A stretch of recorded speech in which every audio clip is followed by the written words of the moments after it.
Good afternoon, good evening, good every time, ladies and gentlemen. I'm very happy to be here again tonight on your favorite show, on a show in which we're going to discuss about everything that affects every one of us in our country. My name is Ade Thomas. Tonight is the Biafran Oduduwa Independent Conference, where we get to discuss everything that affects both of us in our post-independent era. No matter what happened, we're gonna get our independence anyway. Nobody's gonna hold us to ransom anymore. We're tired of people holding us to ransom, and they're not gonna hold us anymore because we've been set free by our ancestor, and nobody can hold us back again. Tonight on the panel, I have some few gentlemen well to do in the society. They know what they're doing, and they are very good at what they do. So I have the privilege to start introducing them to you one after the other. I'm going to start quickly with Doctor. I wouldn't say much about him because sometimes it's better to let the speech out of the man himself because some people will say he's an adult. He has a mouth. He can say and it will be easier for him to pronounce his name other than me trying to pronounce the name and get it wrong, because I don't want anybody to pronounce my name wrongly. But as you know, I can't get doctor wrong because it's very easy. Doctor, should I say good evening to every one of us on the show tonight? Good evening, guys. Daddies in the house. Good evening. Okay, I'm gonna go to Doctor first. Yeah, Doctor, could you please introduce yourself to our audience tonight, sir? My name is Dr. Chukwuma Egemba, a co-founder of Radio Biafra London and convener of the All Biafra Conference Ghana 2016. Fantastic. That is a very good introduction. And you can see we get the man that knows what we want to talk about in the house. We get him in the house today. Thank you very much, Doctor, for honoring our invitation. It's a big pleasure. It's a big honor for me to have you on the program today. I'm going to go to my next daddy in the house. Please, could you introduce yourself to us, please, sir? My name is Maze Nnabuike Nnadede. Okay. I'm a Biafran activist, editor of Voice of Biafra. Fantastic. You see, we get cream la cream in the house today. People that knows what they're doing. People that want the good for the Biafran land. People that want things to happen and progress. Thank you both for coming on the show tonight. The next person I want to introduce is Mr. Funmi. Maybe I shouldn't call his name as well because I don't want to call his name instead of calling Funmi and myself Femo. And that might not be appropriate for this kind of a gathering. So, quickly, I'm going to go to this young man and let him actually introduce himself to us, because that way it will be a little bit easier for me to do that. Welcome to the show, gentlemen. Thank you very much, man. I really appreciate you for bringing me to the show tonight. My name is Funmi Babalola, and I'm a Yoruba to the core. And I believe that all that is trying to liberate themselves from the Nigeria, God will help us to be able to make it into the reality. Thank you. Okay. Thank you very much, sir. This one say, the first one said I'm a Biafran, which I love. The second one said I'm a Biafran, which I love. The next one said I'm a Yoruba, which I really, really love. And the next man I want to bring onto the show, we really want to know where he said he's from. Okay, could you please introduce yourself to us, sir? Yes. Hi. Good evening, everyone.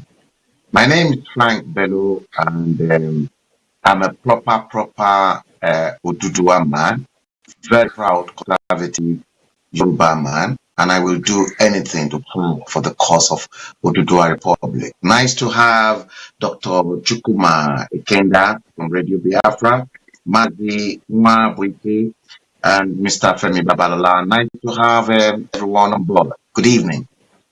Good evening. So, Thank you. without much to do, we have to go for it. We have to hammer it. We have to get it done. We have to proceed with it. And the best way to proceed with it is this: the people that knows about it. I want to bring the Biafran into the household properly because Biafrans they tend to run the economy of the old state of Nigeria, and they are very resourceful when it comes to economy. And so I'm gonna go to Doctor. Doctor, you are the founder of Radio Biafra in the UK, and why did you think is the best thing when you started this struggle, sir?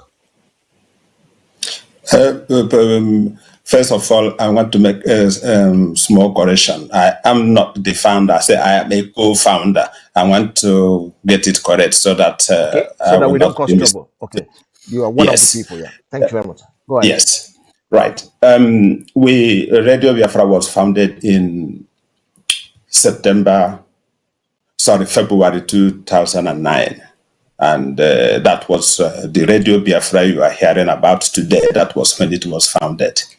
And the purpose was to use it to educate, inform our people about how we are being treated in the failed and the failing so-called Federal Republic of Nigeria, and to bring our struggle to the world attention. That was the sole aim of the reason, the brain behind our founding Radio Biafra, setting it up in 2009.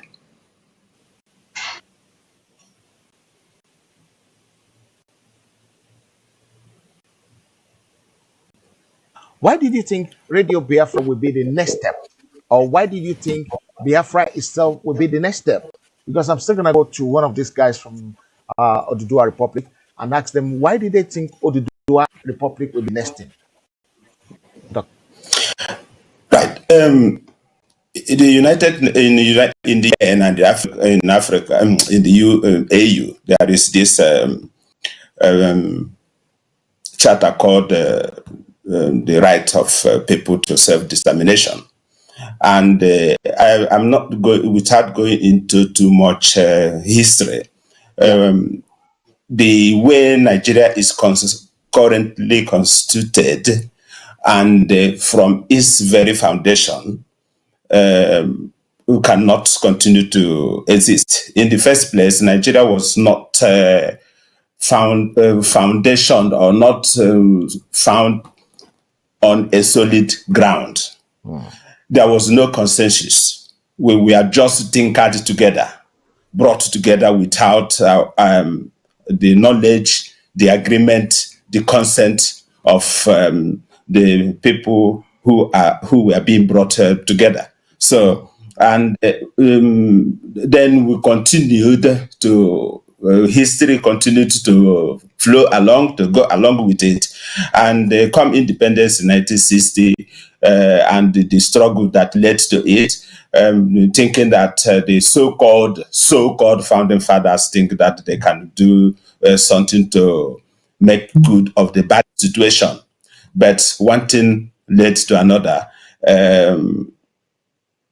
The center cannot hold. It becomes absolutely impossible. As I said, I don't want to go into history. We all know what happened between 1960 to 1966, from 1966-67 up to 1970, up to the present time, the Civil War, all the attempts that be made to marginalize almost all people within the DC, not just the Biafran people that have been marginalized, not just the Dua people that have been marginalized. Almost everybody and every nation and nationalities in Nigeria are being marginalized. So we said that we are not comfortable the way we are. Therefore, we started to do something about it. Hence, the resurrection of the Biafran struggle following the formation of MASOB in 1999,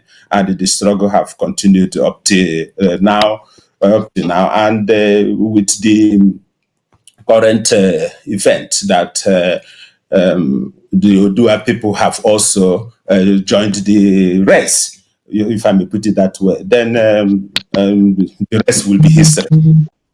For now. Okay, thank you very much, Doctor. That was a very comprehensive. So, in case some people don't know, with your explanation now, I'm sure everybody will know where we're coming from and where we stand. I'm going to try and bring Femi Babalala into the line before I go to Maxi for me. Mr. Babalala, Odudua, why do you think Odua Nation is an extinct?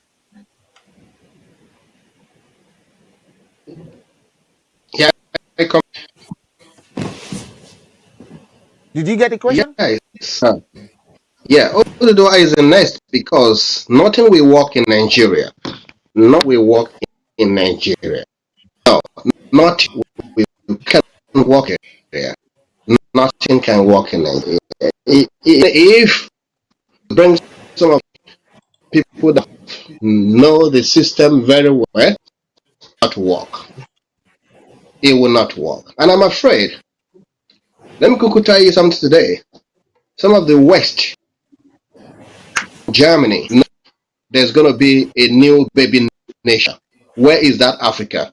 Nigeria. At least 7 countries is going to come out from Nigeria. I'm giving you good information today.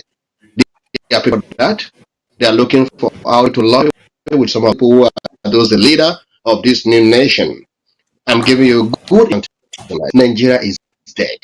Why I'm telling you that Nigeria is dead is a country calling Nigeria love their citizens. They call themselves elders of their citizen. They don't love their citizen. Part of the country believe that they are born to rule. I don't want to that area. The only solution is I want to restore heritage.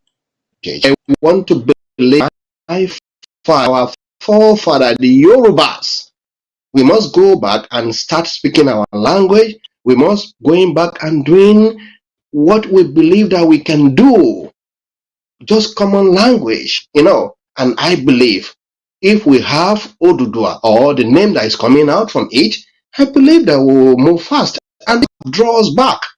We can move forward. Everywhere is messed up in Nigeria. Everywhere is messed up in Nigeria. If you hold Nigeria passport, they will look it twice. Anywhere you go to Nigeria, I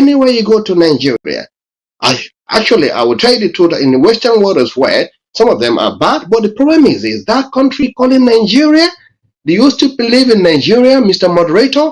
I'm sorry, I don't believe in Nigeria. I know what I'm talking about. I know what I'm talking about,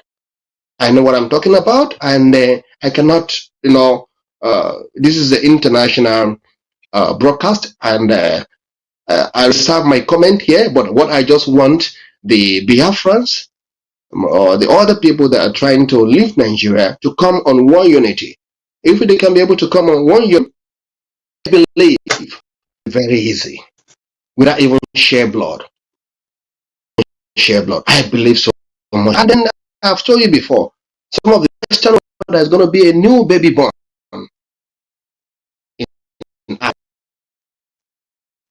This is it. Yoruba will come out from that mess. Thank you very much. Bet you. I think Mazi Unaboke is still with us because his screen has gone dark. If you can hear me, if someone has called you in between, can you please reconnect, come out, and try and reconnect your phone? But in the meantime, I'll go to Frank Bello, who can fill in before Maxi will come back to us. So let's go to Frank Bello quickly. Frank, Yes. Mr. Boy Fembabola said they want everybody to speak their language. Is that enough to want a separate nation? Everywhere go their way. After all, the Igbo have been doing the right thing from day one. They always speak their language, which is the envy of the nation. Because I remember when we were young, if you're from an Igbo family and your dad speak Igbo to you and you reply in English, you're gonna be in so much trouble, right? I think the Yoruba have started copying that as well now. Or some Yoruba are doing it already. What do you think? Is that the best in new nation? What's your argument to actually split the country? What's your argument? Tell me, tell the whole world, because we want to educate our people. We want our people to know that this is what is going on, like what they've said to us. But Frank, before I got to you, I'm going to go back to Max quickly, because he's the one I wanted to speak to before I couldn't see him. But thank God he has quickly rectified. I think he must be an engineer to be able to fix that quickly. Can I just quickly point something to you, Mr. Moderator, please? Okay, go ahead. Before you. Go ahead. Yes, I think we've got a lot of Biafrans who are not very happy with the way. I think there's a typo error with Biafra on. Okay. On Oh, the screen. sorry. Yes. I've actually seen it myself. Yeah. I'm so sorry, guys. Yes. I'm sorry. Yeah, I did say that it's the typo. It's a typo error. I didn't want to mention the name wrongly, but I typed it wrongly. I'm so sorry, my brothers. You know it will not be intentionally, and I'm going to try and correct that quickly. That is what we call printer's devil. Printer's devil, it did, yeah. So let me go to Marcy back, yeah, and then I will be correcting it along the line as soon as Marcy started speaking. Maxie, okay, why do you think we cannot salvage anything out of the current system? Why do you think we cannot salvage anything out? Well, Nigeria was born, well, we got our independence since 1960. Yeah.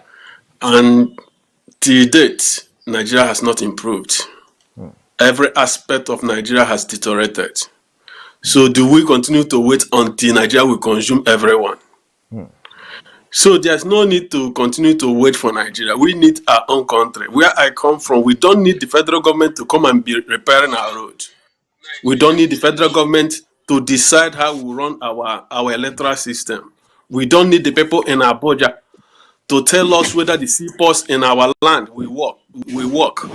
Why do I have to import my goods through Lagos when there's two seaports Port Harcourt, one in Warri, and it will cost me a lot of money, and at the end of the day I'll pass the whole piece to the final consumers. It's something that's supposed to cost 100 naira will end up costing 300 naira. Why do I have to continue to be in a country where a group of people think that someone from my own part of Nigeria is not qualified to be a president? Why should I continue to be in a country where we have intelligent people, PhD holders, and military, but they are meant to serve under people who have probably diploma in Islamic studies and history? The same thing is happening in immigration, is happening in custom. You go to police, it's the same thing. You see some Igbo people that have been in police for ages, well educated, but no promotion. Why should I continue to be in such a country? We want a peaceful country. We want a just and a fair country. And that is why we are fighting for Biafra. Thank you, my brother. Okay, thank you very much for that. That was very brief and straight to the point. Why do we have to keep mounting unnecessary cost on the cost of goods when we can actually get the price? If this is what I said. I said, why build a refinery in the north when the petrol is being dug in the south? Why do you have to spend so much money? Lay the pipe to go to the north when the petrol is found. I think you always get the service close to where the product is being found. But in Nigeria's situation, it's not like that. Guys, once again, I want to seriously apologize for the typo error in that thing there. I'm going to try and correct it within the next few minutes. Let's give it to Frank Bello, who is going to analyze some few more things for us. I like the analysis of our people today. You're seeing the points. They're not just making noise. They're giving you points. They're telling you things. They're showing you reasons. They're giving you reasons. Let's hear from Frank Bello. Go ahead, Frank. Yes, thank you, everyone in the house, all the elders from both Biafra Nation, the New Imagination, and as well as the Oduduwa Republic. I salute you. Now, I think Mr. Babalola did made mention of the fact that we can negotiate the structure of Biafra and Oduduwa Nation as a new emerging nation that will come out, hopefully before the end of this year. Those two nations will emerge.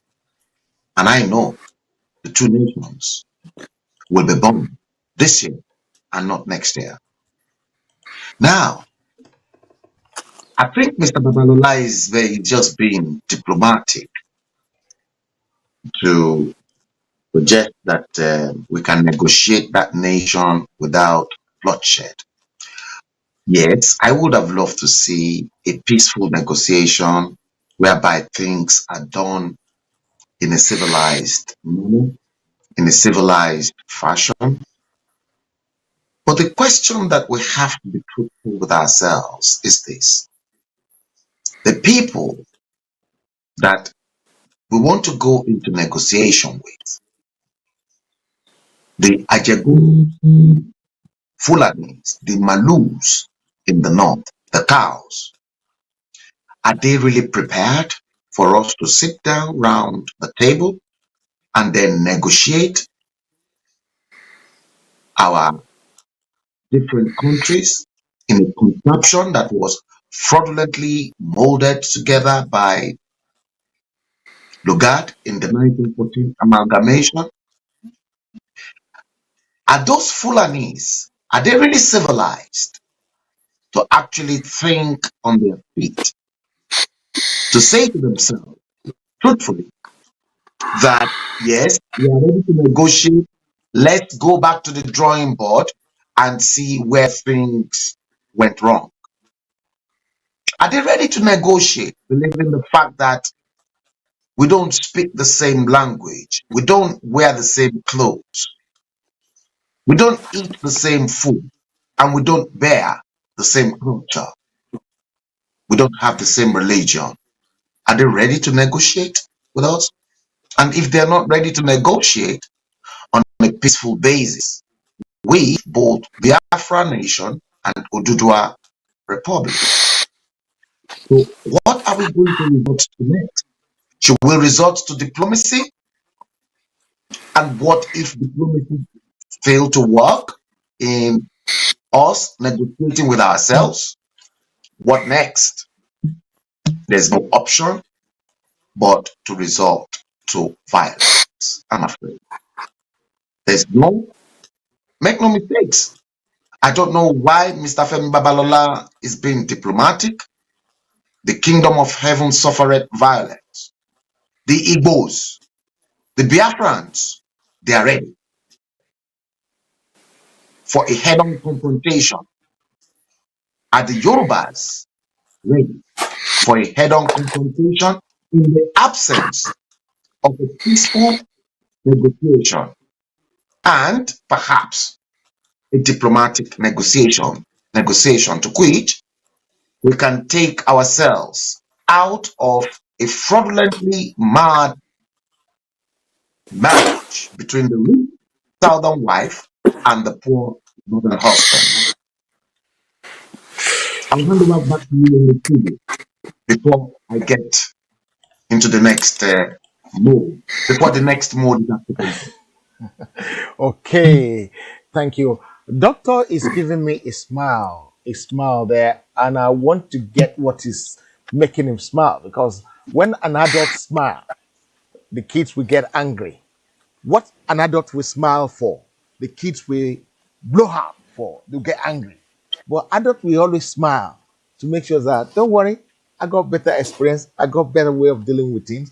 Doctor, let's come back to you. Why are you smiling about this? The kingdom of heaven has suffered violence, and with violence we're gonna take it back. Let's go to you, Doctor. Yeah. Yes. Thank you very much. You see, I believe in diplomacy. I believe also in every means possible to achieve what we are fighting for. Now, listen, they say that in law, they say, I'm not a lawyer, by the way, they say he who goes to the must go with a clean hand, right? And also there is this saying that if you want peace, you must prepare for war. If you want peace, you must prepare for war. So, we must give benefit of a doubt. Remember that in 2014, so-called national conference was held. The report was made.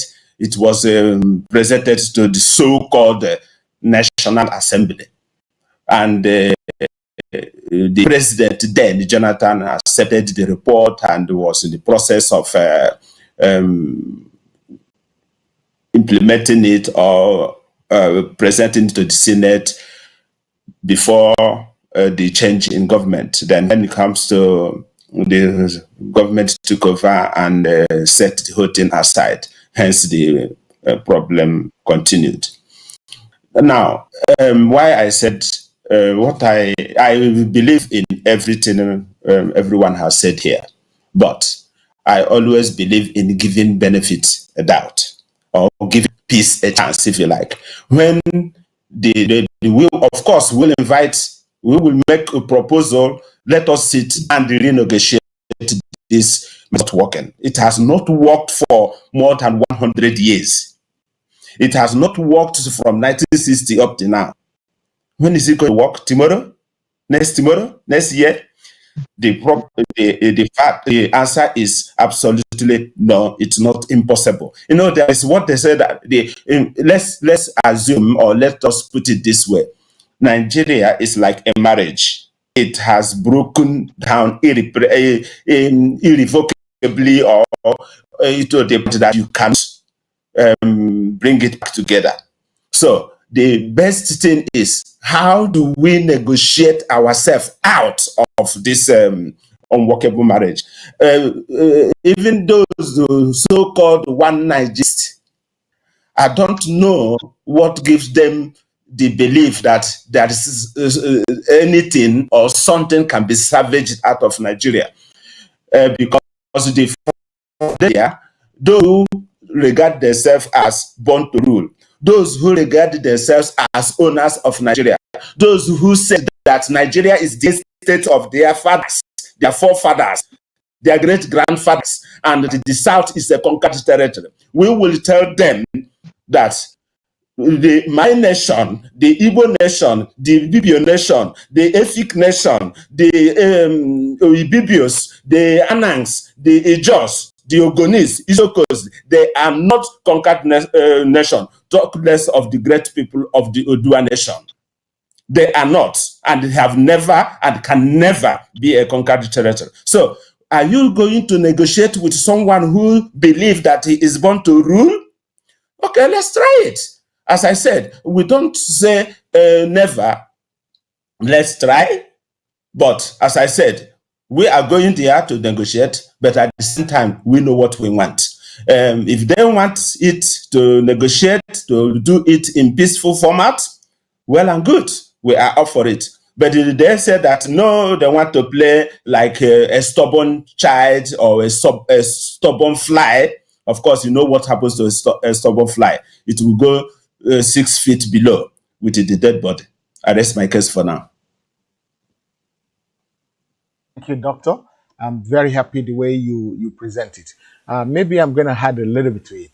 Stubborn goat. We know what happens to stubborn goat. Femi Babalola, I think someone accused you that you are meddling with your words. Are you actually meddling with your words, or you're being careful? That's what I'm trying to say. The negotiation I'm talking about is this. Let me make my elders and my brothers there to understand what I'm trying to say. We're in the hand of the lion. We're in the hand of the lion. And then we want to escape. Or we want to kill the lion, if we may put it that way. What I'm trying to say here is this. We have the Yoruba, we have the Biafra, we have the Niger Delta that want to go. We have the Ibibo people that want to go as well. We have Niger Middle Belt. We have Northeast, for your information today, that want to leave Nigeria. And then we have people from Cold North that want to leave Nigeria as well. For your information tonight, let me make it clear to you, my elders and the Yoruba leaders tonight, they are everywhere. These people are everywhere. I'm not saying the battle cannot be, I'm not saying that we cannot get Yoruba. I'm not saying that we cannot get Biafra.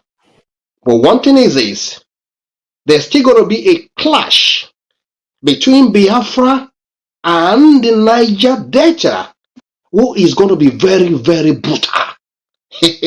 My brother, and my elders there, you may not know me, but I'm trying to give you a good information tonight. We have to be very careful. We will go, but with a what we call a diplomacy, with negotiation between all the people that want to separate from Nigeria. We have to come on one agreement, and then we see what is going to happen. Yeah, we can leave Nigeria. British leave European Union, isn't it?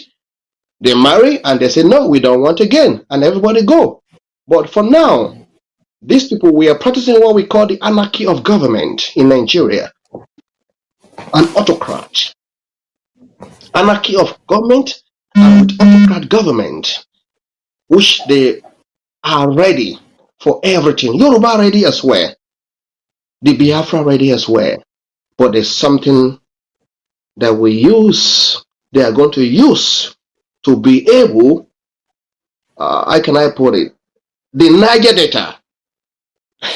Oh my God. I don't want to say much on the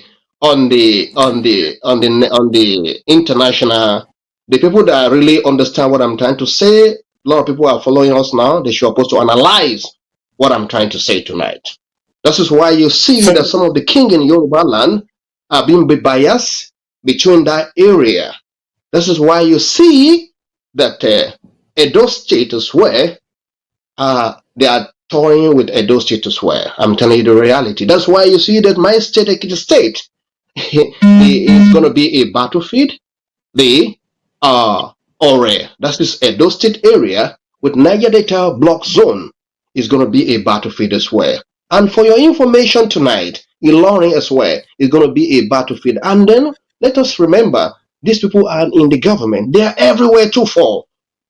They have the money. Even if we want to fight, we want to go to war, they have all the people from the northern part of Nigeria go to Niger, Burkina Faso. They will support in Saudi Arabia.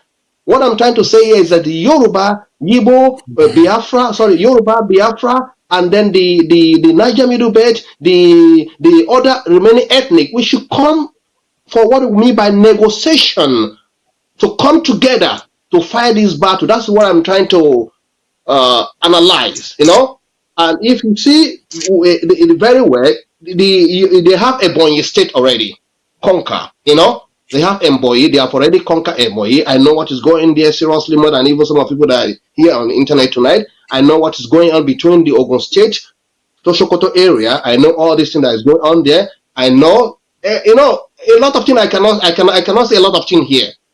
I cannot say a lot of things here. I'm for Yoruba, and I believe that Yoruba will go. But one thing is that we still have some Yoruba people that even will block it in the Igbo land as well. With diplomacy, we can get this in, because I'm telling you before that we have got a very powerful information today. Some of these white people in Germany say that Nigeria is going to have a new country. Okay, a new country is coming up, which they know already, and they are preparing for it already. But one thing is this.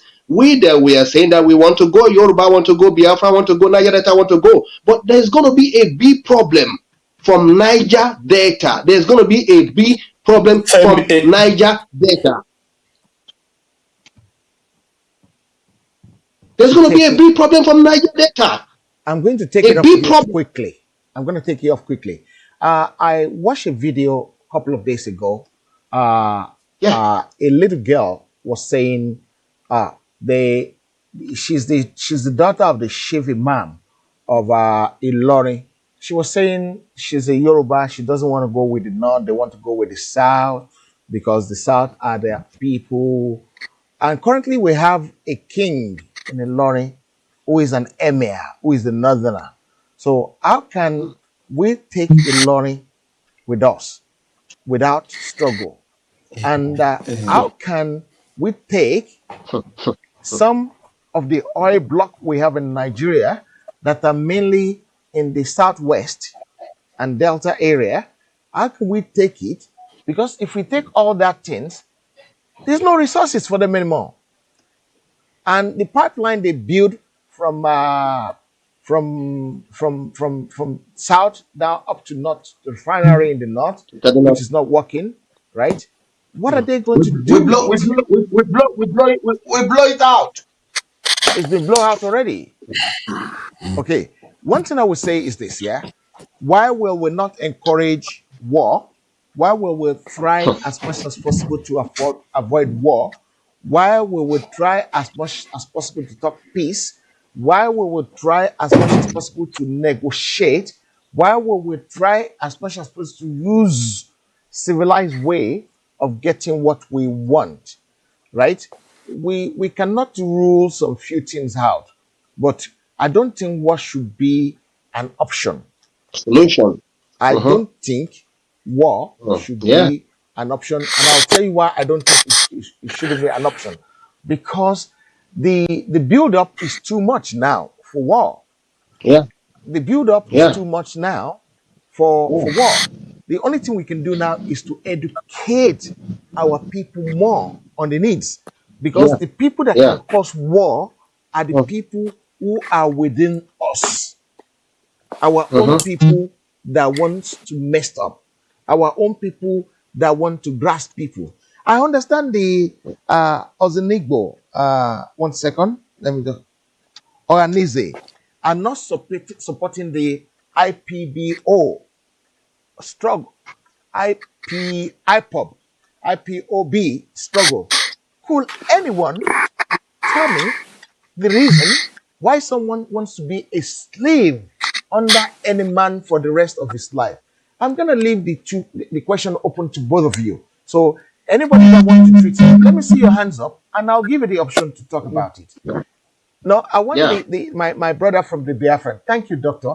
I'm gonna give it to Listen, doctor quickly. Doctor is gonna deal with it for us. Go ahead, it doctor. it is absolutely wrong to say that Ohanese, did you say that they don't want Biafra? It is absolutely wrong. And I will challenge you to name an official of Ohanese who said that they don't want Biafra. I challenge you. Okay. It is absolutely wrong. Now, you remember you mentioned IPOB. IPOB is an organization, okay? And we are talking about the Biafra nation here. We are not talking about organization. Now, there is also means and method. We are now, there is a lot of direction this conversation is going, which I am, not that I don't want, but I didn't expect it, because we are not talking about war here now. In the first place, in Igbo language, it said, if you are dragging land, you will first of all, you are dragging land and you are dragging mat. You will first of all get land before you to talk of where you will put mat. Now, if you get mat and you don't have where to put it, where are you going to put that? So let us discuss. There are some certain things that will be internal discussions between nations and nationalities within the territories. Yoruba and Odua nation, they are not 100%. There must be some areas that will not raise some eyebrows or sentiment about moving or whatever. But there are some certain things that are going to happen. What you are saying that is going to be brutal in Niger Delta, whatever, not really. You see, we are individuals. When this time comes, remember, why everybody is disgruntled, not happy with Nigeria, is because everything was done without consent. This time around, there's no need, there will be no compulsion. People's opinion will be sought. People's agreement, nations and will be consulted, will be talked about. Who want to be what? Where do you want to belong? People will have that free will. Nobody is going to force anybody whatever they don't want to do. And this is one thing I want you to talk about. Nobody's talking about war. Nobody's there. Yes, in the east, in the old eastern Nigeria, the Biafra area, I think we have more ethnic nationalities in the other part of Nigeria. But we also have a lot in common, more than other set of part of the country. So we should bear that in mind. So nobody's talking about war here. Nobody's talking about here. War. No. It will be the very last option, and there may be no need for it. That's what the impression I want to correct. Thank you. Okay, thank you very much, Daddy. When I said we have people who has experience, people who know what they're talking about, no option. It will be the option of war in this situation is about 0.000%. So another question I have, I'm going to throw this one to Frank Bello, right? How are you going to deal with so many Nigerians who are ready to grasp, like some of them have done in the past, grasp the effort to sabotage the freedom of other Yoruba people? Why? Yeah, Frank Bello. yeah. Now, thank you very much, moderator. It is not just only in the South. I think I'm going to come in because the South, we've got a lot of saboteurs. Just as we have a lot of saboteurs in the Southwest, we've equally got saboteurs in the East, like Asari Dokubo. I'm pretty sure the person Mr. Babalola is referring to is Asari Dokubo. And Asari Dokubo, we all know exactly what he stands. Number one, he was trained in Libya, born into Christianity, but decided to change his religion to Islam for the reason best known to him. Trump is got freedom to practice whatever religion he wants to practice. So if we have somebody in the region of Asari Dokubo in that area to which I know for a fact Mazi Ndekanu, the IPOB leader, extended a friendly handshake over to him.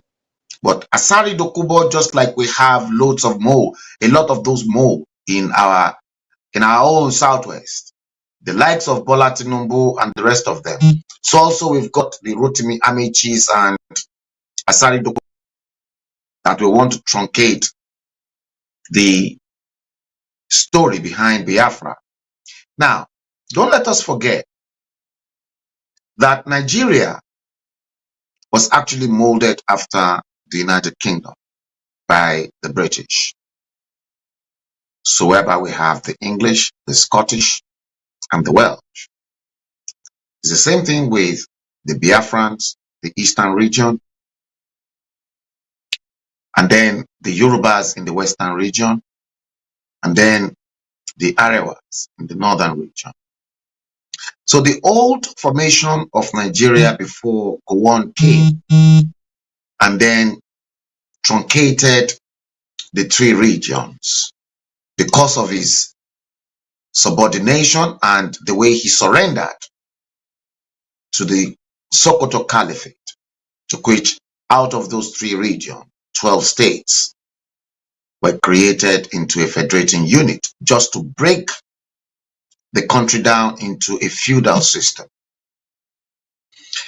So we must not forget that what we are looking at in a new nation that will be born is the old Eastern region, Western region, and let the North Arewas keep their cows and whatever food they've got coming to the south to themselves. We don't need them.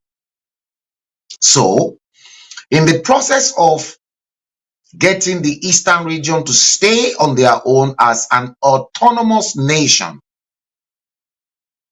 those mold will want to truncate that dream. Asari Dokubo will come. But the fact of the matter here is Asari Dokubo is not the only Niger Delta militant in that area. What if the original Niger Delta militants are in support of IPOB in their dream to see the old Eastern region come into being? What will happen? Make no mistakes. Asari Dokubo is not, well, for the mere fact that he converted himself to an Islamic person and was trained in Libya and Afghanistan and all those Islamic terrorist nations. So maybe you have, maybe Eastern region and the Biafran nation will have to know that they've got a terrorist in their midst, to which I'm sure they know how to deal with them. The Rotimi Amichis and the Rochas Okorochas, they can easily deal with them perfectly well, the way we will equally deal with those mold in the West. The Bola, and Bola Ahmed Tinubu is the kingpin of those mold. And the moment he is down in the Southwest, you see the rest of them who are his followers will surrender and they will give up. So long as we can peg their godfather, then we have nothing to fear. So when you look at Asari Dokubo, you don't look at Asari Dokubo as an Easterner. No, you look at him as a terrorist, because the Eastern region, when you look at their religion, is a Christian nation. Any Muslim you find in the East are infiltrated and they are imported. When you look at Asari Dokubo, I'll hand over to you over the studio. Okay, thank you very much. I'm gonna stipulate a rule quickly, which I forget to stipulate. I'm gonna come to Mazi very soon because there's something I think he wants to point out to me. Before that, I want to correct some few people online who are saying some few things. Number one, we know that IPOB is a worldwide organization. It's not an ethnic nation a movement. Everything I think is just people. We need to hear from every side of the platform, every side of the community, so that we can make sense. We have to come together and reason together. Remember, we're the one that will live together later on. And the more educations we can get from each other, the better it's going to be for all of us, right? Niger Delta, Niger Delta, Niger Delta, Niger Delta. I said some few days ago, I said it doesn't matter. Niger Delta can decide where they want to go to. It's not a compulsory force that you have to go here, you have to go here. There will be a way to decide where you want to be. And where you want to be is where you're going to be. And can I tell you the long-term vision I see with these people in the South? They're going to operate like Europe. They're going to operate like Europe. Then you're going to be free to roam around. You govern your team, but you're free to do whatever you like. If you want to live in Lagos as an Igbo man, you're free to live in Lagos. If you want to live in Port Harcourt as a Yoruba man, you live in Port Harcourt. The days of saying, if you don't belong to this region, we're going to kill you 24 hours time. It's going to be over. There will be more peace. There will be more unity. There will be more cooperation.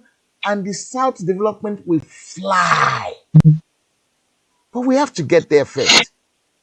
We have to cooperate. We have to work together. Guys online, I really want to thank you. Tonight, there is no voting out of anybody because this is a conference.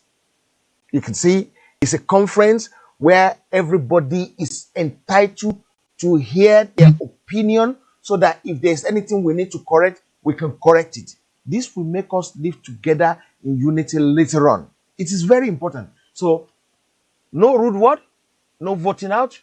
Just listen. We are trying to correct things. We're trying to make things work. We're trying to go forward. We don't want to stay in the past. We want to move forward. If somebody is not with the Oduduwa now, that's a Yoruba person, don't put a knife to their neck. Try and convince them. Maybe from what we're discussing now, maybe they will change their mind. If somebody is in Igbo land or Biafran land and they're not happy, they still want to be under the Northerners' rule that even marginalize the Hausas. Do you know the Fulani even marginalized the Hausas? Some few years ago, I always think they're all the same thing. But now, after so much education from this type of platform, I later realized they're not the same thing. I later realized they Hausas have been marginalized as well. So why will I be in government and the Boko Haram are killing people in Maiduguri, and I will not go and stop them? How? Because they're not Fulanis. If they're Fulani, they won't do that to them. You understand? They won't. So, guys, we're not voting anybody out tonight. We're having a conference. We want to educate one another because what we do here, we go a longer way. We go a longer way. Please and please don't insult anybody today. It is very, very important. We don't want to. Today is not an insult day. Today is a day where everybody from Belo Fembabala to Doctor to Maxi want to hear their opinion, and they might live here. Fembabalala might come out after this today and say, "Oh, guys, I don't think breaking Nigeria up is the best option. Maybe I don't want to break Nigeria up again." Even Brian Bello, he might learn some few new things with all his argument. Today he spent about 7 hours online trying to educate people. I don't know how he does that. Right? He might come out today and say, "I don't want to leave Nigeria anymore. I want to live in Nigeria." What? You Wow. never can tell. Doctor might come up and said, "I'm going to even take a stronger mantle. I am part of it before, but I want to take a stronger stand in this struggle."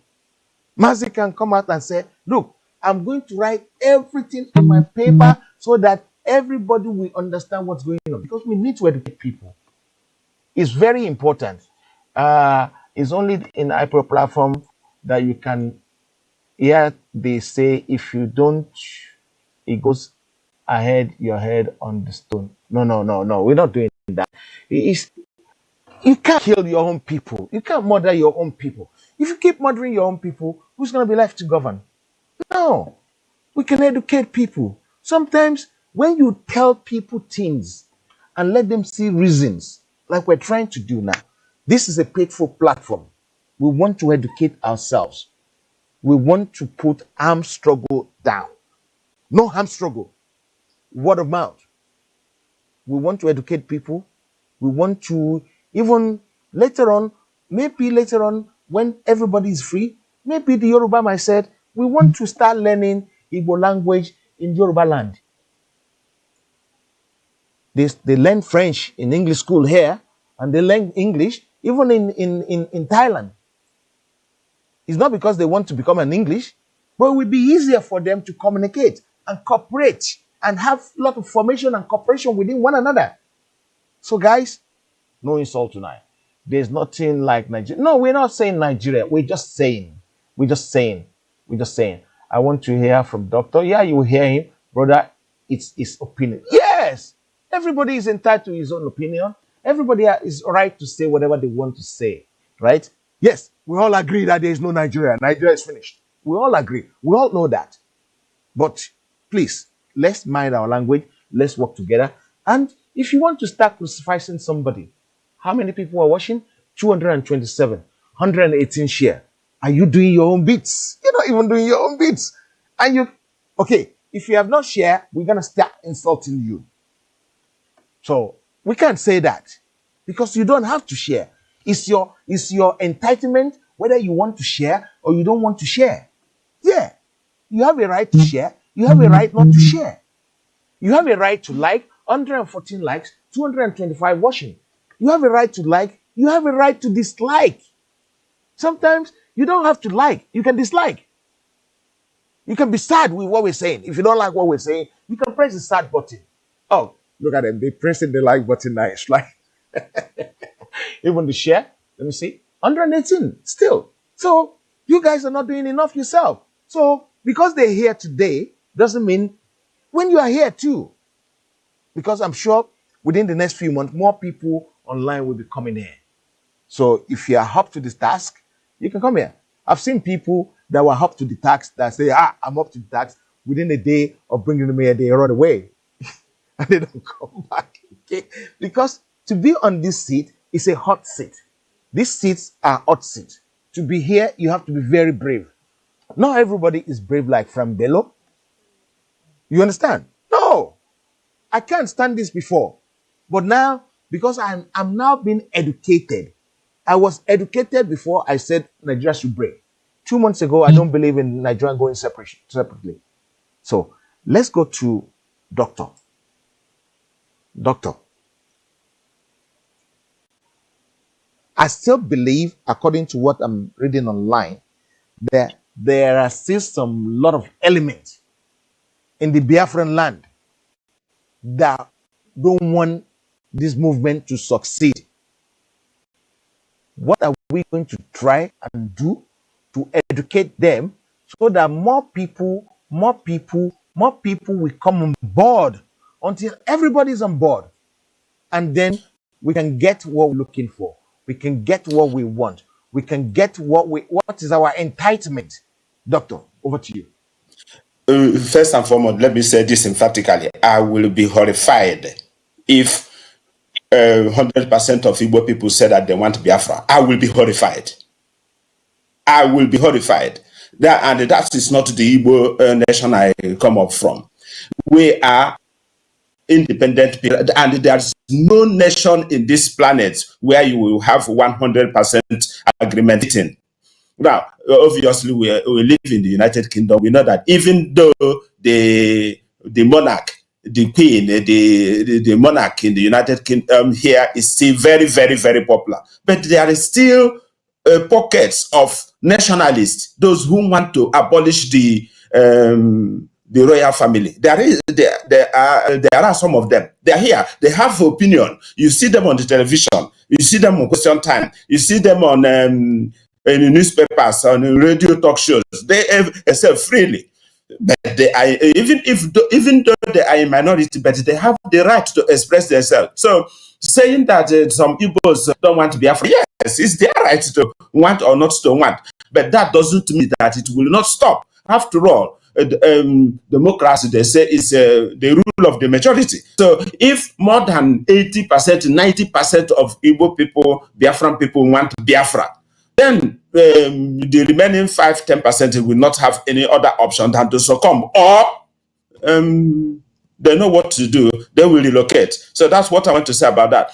Now, again, I don't subscribe to people saying that you must support. If you don't support, you are this, support, you are that. No, as you said, you are right. As you rightly pointed out, you have the right to hate, or the like, or also the right to like. It's human nature. So as you also said, we use power of argument. You convince me, I will succumb. And I convince you, you succumb. Or we can agree or agree to disagree and still remain here. Because again, here in the United Kingdom, when you see the debates, people argue forcefully, even in the parliament, against one thing or the other. After that, they still go to their pub, they go to their distance and become friends, shake hands, and they still live together. So that is the type of environment we want to encourage, and not this type of environment that if you don't like my view, if you are against me, you are my enemy, and I want to eliminate you. That is barbarism, and we must not encourage that or do everything to make sure that it doesn't have any place in a civilized society. Let us remain a free people free thinkers and give the people opportunity to express themselves. Even if you don't like anything, yes, you say that I don't like this, but with time, you never can tell. You can be brought around. I don't know. There is something that Bello said here. He mentioned Sari Dokubo that he is some of the sentiment he expressed. I will beg to differ to some extent because, as far as I know, Asari Dokubo, I am saying what I know. Asari Dokubo belongs to a pro-Biafran group, which he is working towards. There is a lot of misconceptions, both in the press, in the social media, about antagonism, about hatred within the Biafran nation, between and among the nations and nationalities, territories within the Biafran nation. There is a lot of misconceptions. As I said before, when the time comes, there is no compulsion. Every nation and nationalities will have the right to self-determination, express themselves. If we are going to have any form of government that is going to be adopted, people will have the right to vote for it, agree to it, and then we move together as a free society where everybody will be happy.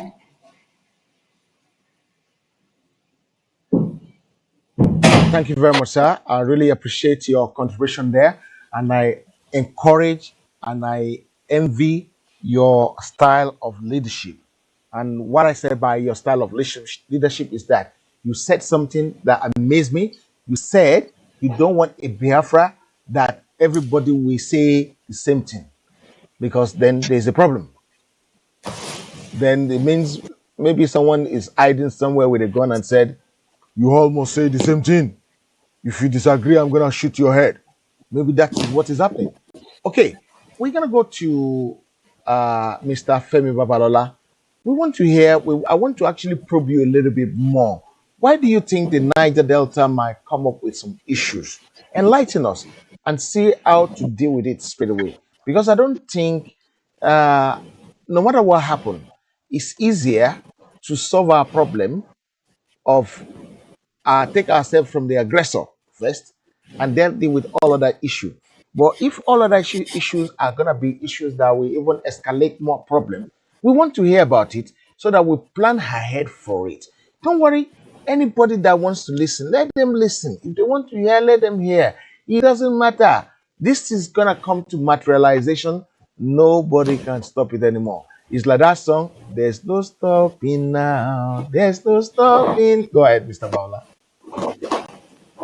Yeah, thank you very much, and thank you, my brother, my elders there. What I'm trying to understand is this, on the strategy intelligent and the agitation of the nation, or let me go back to 2015 election. Before the election, remember, in any terrorist organization in anywhere in the whole world, the equivalent power cannot fight back in 6 months. That means the equivalent power have hand on it, or opposition have hijacked it to be able to make use of their own interests.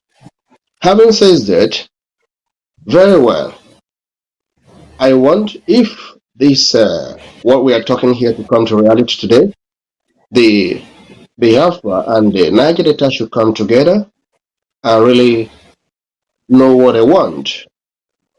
And even Yoruba or Niger Middle Belt, that's the point I will still continue to bring on board tonight, that they should come together, because listen very well, sir, and everybody, the commandant of the first commandant, second commandant in the military, first, second, third, up to sixth step, they are controlling. In the air force as well, in the police as well. Our people down home, they are not so equipped, and then the Yoruba people don't have their own militant. The Yoruba people, they have only IPO, or they have underground secret, or whatever they call it. I believe with diplomacy, All these things that we are talking about, agitation or independence, it can come easily. That's why I'm trying to analyze here. Even if they want to fight, if these people don't want to go easily, if they don't want to leave us successful with our diplomacy, education, and the exposure of the Biafra in the international, the Yoruba as well, this thing will just come like a platter of gold. But without negotiation between our own ethnic, between Biafra, Yoruba, Niger Delta, Niger Middle Belt, or the Calabas, Ibibo, or the rest, I think it's going to be a little bit difficult because these people they are in the government. They are in the government. I don't pray that Nigeria should be like Syria because I will not. Mr. Pharaoh, Mr. Frambello know who I am, and then my other brother know who I am. I'm trying to tell you people the fact tonight, a big fact. We need to be very careful because we have all of us our family at home. We don't pray for war, and I believe war cannot happen in Nigeria, but with diplomacy. I'm not saying that we should agree with the northern people or the Fulani or whatever they call their name. I don't care, or they want to manage their agriculture, or they want to manage their cows. I don't care. But what I'm trying to say here is this unity, love. Let's love ourselves first. When we love ourselves first, what we are looking for is going to come easily. But if we don't love ourselves, remember, some of those governors, some of those local government chairmen, which they can easily penetrate, some of our kings and the king or whatever they call their name in Nigeria, they can easily buy. I've seen a lot. I've seen a lot. You see, some of these organizations we are talking in Yoruba land, in Middle Belt, let's come 2023. I can bet you. I know what I'm talking about. They will betray everybody. They will just come, oh, we are sorry. Let's try them once more. That is the point I'm trying to say here tonight. That's the point I'm trying to say. They can easily come. Oh, okay. You can see some of the key man, some of the key big boss among of these people that are trying to agitation. Okay, well, we are giving it to Yoruba man, we are giving it to Igbo man to come and be a president of Nigeria. At the end of the day, they give them billions upon billions. You will not hear their voice again. Today, when some of our leaders that they are self-activists in Nigeria, they are all silent. So that country is in big bondage already. We are in one chance. It's only by God's grace that He can easily to be able to save us. You can see in 2011, you will remember very well, 2011, you will see that everybody come and support Jonathan. That, okay, Jonathan must be the president of Nigeria, okay? Some of the pastor protest, we want Jonathan to be, no, in 2011, after death of the President Iyadura. But suddenly, after this man came to power, you can see how all of them was silent. What is going on in that country? What is going on? On the intelligence, on the security, that I cannot be able to tell you a lot of things here. I know what I'm talking seriously. Seriously. If we want this thing to happen in Nigeria, we should come together. I'm not saying we should come together with another part of Nigeria. We should come together as a one block. Okay, you are going, Biafra is going, Yoruba is going, the Niger Delta is going, Niger is going, 4-1. That means the game is over. A global network on 4. The game is over. The whole world will see it clearly. That, oh, wow. The game is over. How many people they want to kill? How many people they want to fight? Okay, thank you Understand very me? much. Yeah, That's what I'm trying to say. I really appreciate your submission there. Thank you very much. Yeah. I don't want to be a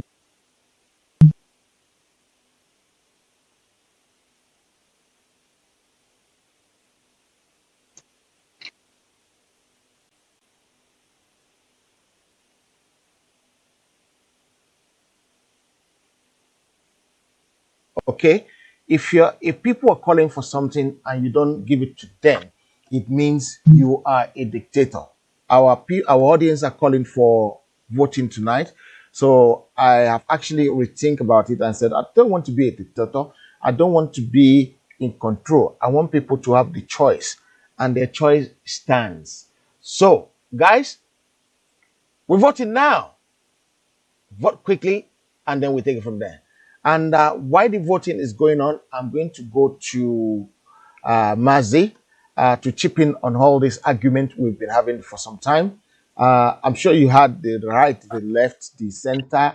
Uh, Try and convince people to come and join the movement, or try and tell them not to come and join. What do you think?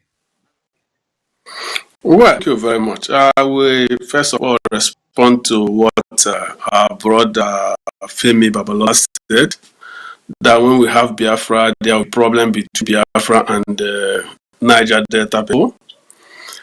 That's not true, because we've been together. We were together before the Europeans came, before the British people came. We had education curriculum. Maybe you don't know it.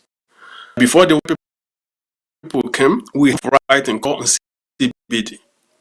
From Ibibio, Efik, down to part of southern Cameroon. So but we had a different form of government where every country was a semi-independent country. They had their own parliament. So the country was working before this came. There'll be no problem, there'll be no violence, because that was the kind of some of the countries that broke away from Soviet Union. They predicted doom to Moldova, Latvia, and the rest of them. Today, they are among the best economies in the world. So Biafra, made up of Igbo, Ibibio, Efik, and the rest of Niger Delta, will be peaceful. That does not mean that it will be perfect, no. But it's going to be peaceful. Now, the issue of other problems we have in Nigeria, like people have said, we've tried many things, gone to different conferences. It has not worked. Even those who once said they will never attend conference, like T.Y. Danjuma, who said he will not be part of any conference, that he would rather go to war, is now crying, shouting, telling people, look, the country has been hijacked. So there is no sensible and honest person in Nigeria today that does not know that Nigeria is not working. What I want us to do, nationalists, both to do one nationalists and the Biafran nationalists, which I've been advising for ages, is that we must from home to hijack power. We can no longer continue to be playing this blame game, which we've done for so many years. Oh, these are our problems, these are our problems, these are our problems. The Funanis you mentioned that they were problems. They are powerful because there are people, brothers and sisters, who are assisting them. If you also go to Fulani land, you'll be shocked that they're even the poorest people in Nigeria. So the people who are destroying Nigeria are the elites from all the major ethnic groups, powerful elites. Igbo elites, Yoruba elites, Hausa elites, Fulani elites. They converge together in the Abuja and they share our resources together. You understand? So the problem is not just Fulani, it's not Fulani. It's the problems are the elites, political elites that have hijacked Nigeria. So if the nationalists could fight within their own homes, within their own local government areas and the states, and hijack those areas, we have done half of the jobs. Because you can only negotiate from the position of strength. If you are talking about negotiation, what have you got? Are you in control of any local government area? Are you in control of any state? But we have the population. But the problem during election, our people would develop cold feet, because they over the year we've been so pessimistic about it. But if the nationalists could hide their local government areas and their states, the resources to fight this battle will be available. The unionists in Yoruba who believe in one Nigeria and the unionists in Igbo land who believe in one Nigeria, they have the money. They are the governors. They are the senators. They have the money to bribe anyone. They have the money to lobby. The nationalists, do they really have this money? So I think we have to change our strategy rather than blaming other people. And finally, before I also want to respond to what our brother Mr. Bello said. He made he made comment. I think Dr. Egemba also made tried to correct him about Asai Dokubo. I don't see Asai Dokubo as a saboteur. He has his own view, and we have to tolerate other people's views. Somebody, one of the pro-Biafran leaders, said Biafra was a Jewish state, and he wasn't happy about it. And he shouldn't be tagged a saboteur for saying no, Biafra can't be a Jewish state, because Biafra is a multi-ethnic and multi-religious nation. So we have to tolerate other people's views, religious views, ethnic views. We shouldn't tag them saboteurs because their own views are different from ours. The man has paid his dues. So I would really like you to also go through that. I don't know where you got the information you got and all those kind of things, but it's very unfair to him to say he is a saboteur. He has a view, and we have to understand that both Christianity and Islam are foreign religions in Africa. So we cannot hate somebody because he's a Muslim. Why we are Christians? We are all in the same bus. This is where I will stop for now. Thank you very much. Okay, you know what, guys? From the time we started this show today, I have never heard a pleasant statement better than Mazi's statement. Maybe all Mazi are excellent in speech giving.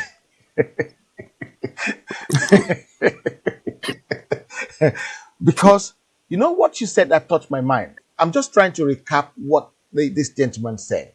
He said most of our religions are foreign, both in Christian and Muslim, which is true.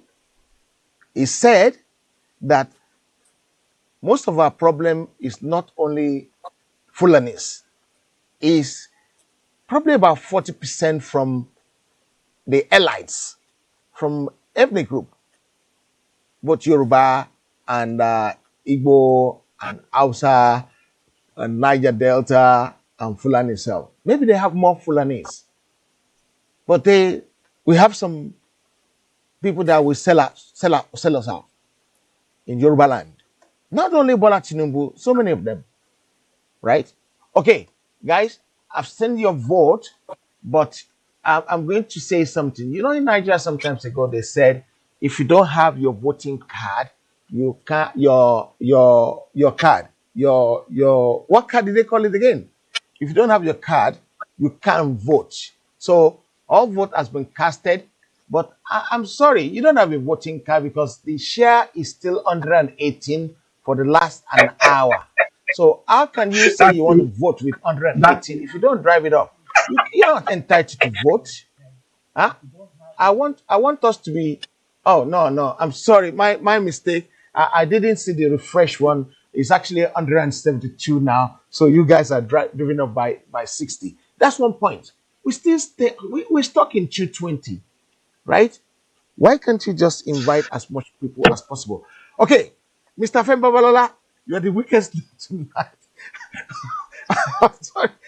They love you to bits before. I don't know what you've done tonight, but you're the weakest link. So I'm going to give you the chance to actually redeem yourself. Say your last word before you go, sir.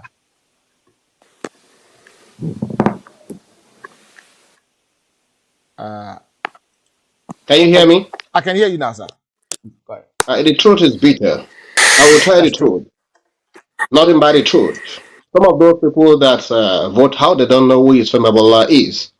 And I don't want them to know me, but one of these days they should write today's date down. Reality. Before we can get independent, either Yoruba or Igbo or Niger Delta, I will ask one question here tonight. We still have a federal order. The order of the federation are still there. It's the federal of the federation that elect Tinubu as in Southwest leaders. Okay, they have them in 6 political zones of federation.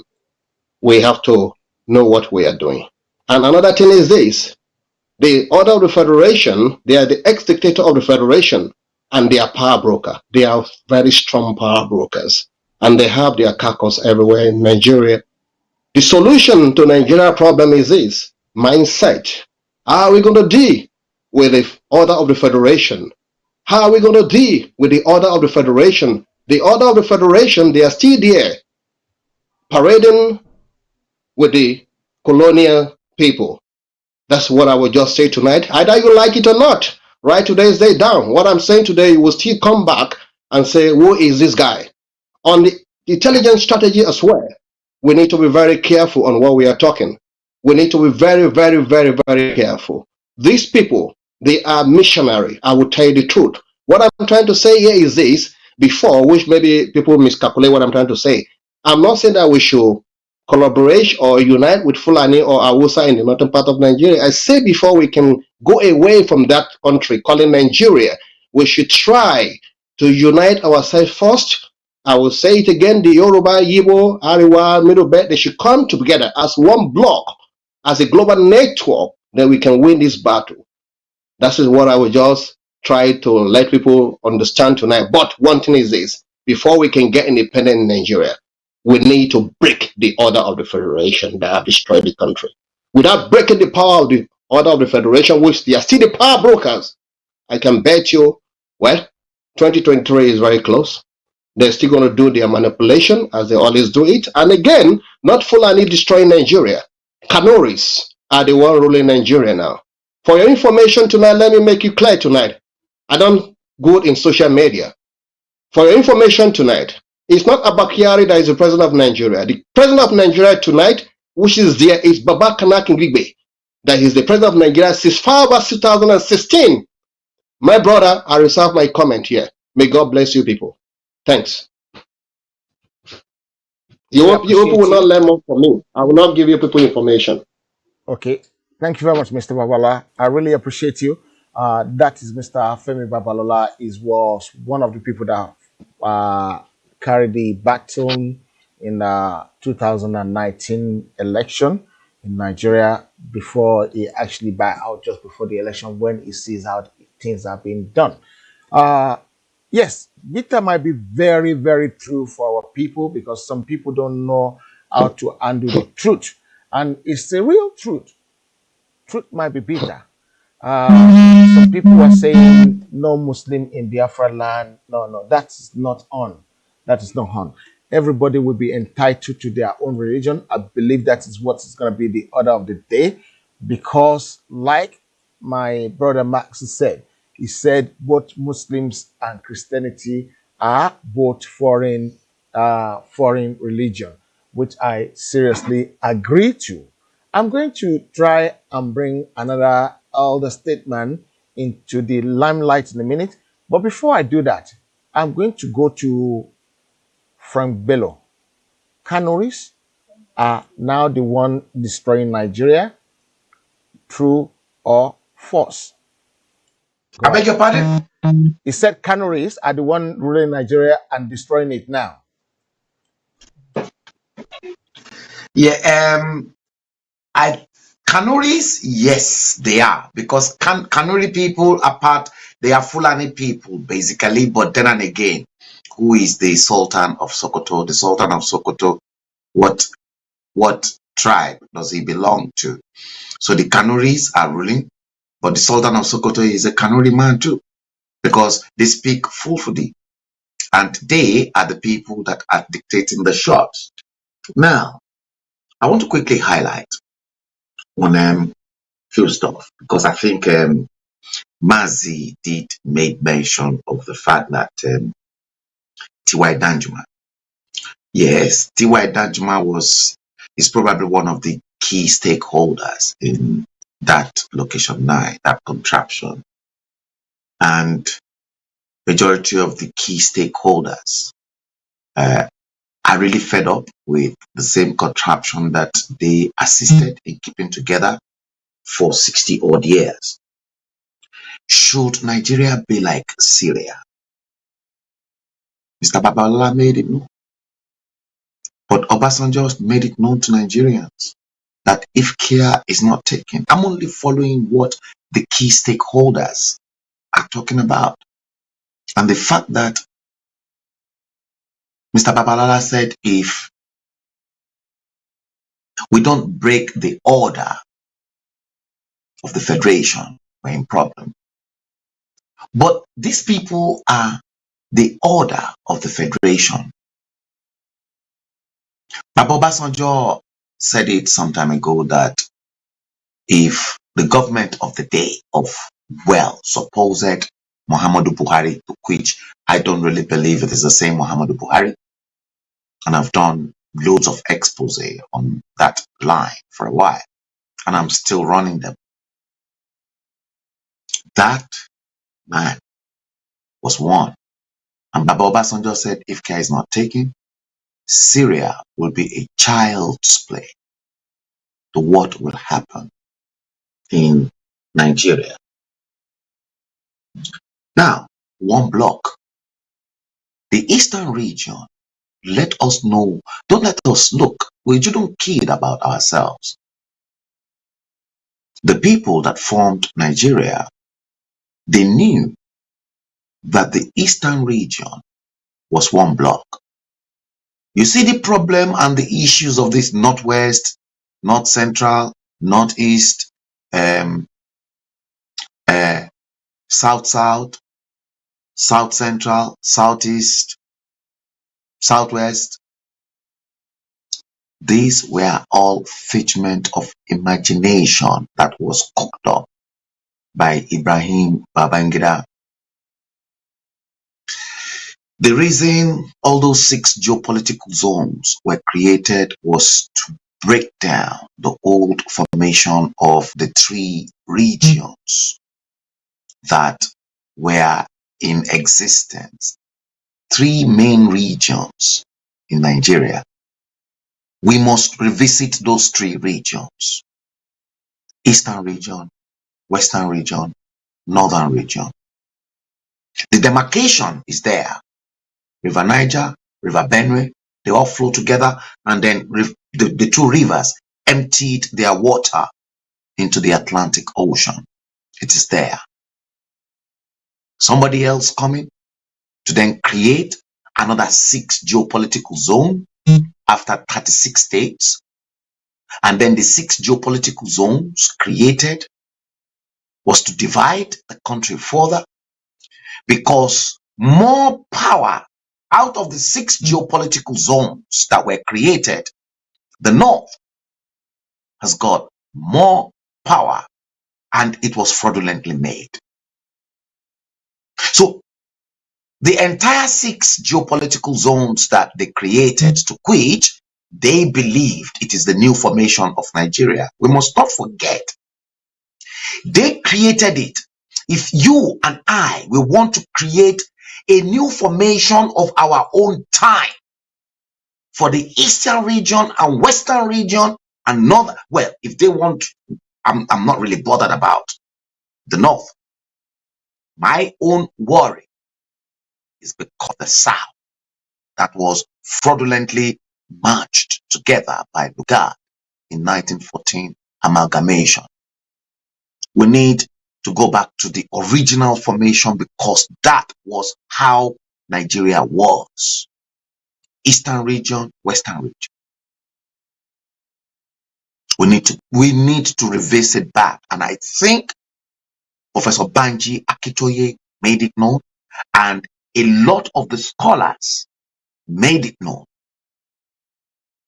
I'm not going to be dragged into the issue of the northwest, north central, southeast, and northeast, southwest, south south, southeast. I'm not going to be drawn into that, because I am not screwed up. It is there as a geography. So we need to revisit that. The eastern region, whether location 9, that contraption, likes it or not, it is the eastern bloc. Eastern bloc of a federating unit that was fraudulently merged together. Fine. The issue of Kwara State and Kogi State is an issue that we will have to fight at some point in time. But that issue we'll have to address. Kogi and Kwara will have to decide if they want to be part and parcel of the 6 fraudulent zones that were created during that formation as well. I'll hand over back to you in the studio. Thank you very much. I was actually reading something from Diplomatico Abike. There is no record that the Southeasterner have anything to do with the Muslim religion. It is not in their tribe. Please stop the nonsense. Okay, so we don't want to talk about religion anyway. There is no point in doing religion thing. Okay, there's something I wanted to do, or there's something I wanted to ask. The Kabas, do they mean the Kabas includes some few people from the south area? Let's go to Doctor. He might enlighten us. It's full of information. And the good thing about him is that when I was even saying, before I even said Doctor, he's put his hand up already. Doctor, up to you, sir. Come on, Daddy, go for it. I did not put my hand up, and I didn't put my hand up. Do you know what? Quite honestly, because I am so much. How do I put this? I have detached myself mentally and no, From Nigeria. from physically from Nigeria. Honestly speaking. Talking about cabals, I don't even have anything to talk with them. They are a group of people who feel that because by virtue of their appointment, yes, because they are all appointed, they are not elected, by virtue of the appointment and by virtue of patronage, how they got there, whatever, they feel that they can dictate who lives or who dies, who gets what, who will be planted what, or who will be made governor in a state where he did not even win second position or third position or whatever. I don't have anything to say about them. I hate them. Let me be straightforward about it. And their survival is because of our inability to put our house in order. That's why they are surviving. That's why they are still why they still have the cabals. And by having said that, and this is the beauty of this interaction, the coming together of these two great nations. One person, no, it is a fact that Nigeria is surviving today is because the Oduduwa and the Biafrans allowed it to continue to exist. As simple as that. There will be no Nigeria without Oduduwa and the Biafra as part of it. There will be no Nigeria. That's why. And the moment, the day, the second, the year, these two nations come together to say enough is enough, Gabals will disappear overnight. That is a short banker. And there is a lot going on behind the scene. And with our two great nations being almost simultaneously at the same time admitted into the UNPO organization, goes a long way to say that the game is up. And we have to build on that, on this new status of our both nations and drive our quest forward, our vision forward. Incidentally, they said that this saying that a friend, the enemy of my enemy is my friend. Therefore, if what the Odua nation want is what the Biafran nation want, why can't they work together to get it? Why can't they work together to actualize it? And that is the challenge for us. And I think we are going to work on that. I will conclude by saying, it is not over until it is over. And those who think that they are born to rule, they should think twice. Thank you very much. They should think to us. I'm going to introduce someone quickly. Is Alex Ajala is the one I want to introduce quickly. He's just coming onto the show, joining us. Alex Ajala, good evening, sir. Could you please introduce yourself to our audience, sir? My name is Ade Fajala. I have been in this uh, Game. narrative for quite a long time now. I work with several Igbo organizations from way back 2008. Sorry, 1998, I want to say, not 2098, 1998. People like um, Demola, that political, Ike Azo and Co. We've had several meetings over the years, and even people from the Niger Delta have worked with them, like Ledumite, the late Oronto Douglas, and all others. The message has always been we don't really deserve to be in a country that has no meaning to us. And by 2014, the country had effectively expired, but we refused to admit that. We still went ahead going to elections. It's our own fault anyway. But the clarity is there now for all of us to see. Uh, we have to call time for that country. We have to back our sovereignty, which was effectively taken away from us during the creation of Nigeria. I use the word creation. Nigeria was never colonized. It was created for purpose of a market state. So that's one thing I want all of us today to understand. Um, I hand over to the um, compile of this program Thank you and very let much, sir. others say. I really thank Okay. you. I'm gonna say something to you, Daddy Alex. There's a light behind you. To your that light. That one. If you want to move to one side, no, don't turn it off. Don't turn it off. No, don't turn the light off. Just move away from the light a little bit. Turn away from the light a little bit. Not that side, the other side, the other side, the other side, the other side. More, yeah, and move your camera away from there as well. Now, okay, fantastic, yeah, That's good. because the light is blinking and we can't see your face very well. Thank you very much, sir. Okay. Okay, let's continue. Frank Bello, or should I go to Maxi first? I think I'll go to Maxi first because the last time Maxi spoke, he didn't speak for a long time, and it makes a lot of sense. What he was discussing that time is the one that said so many things that interest me, and I really love his speech. Maxi, go ahead. Let's hear from you again. Yeah, yeah. Thank you very much.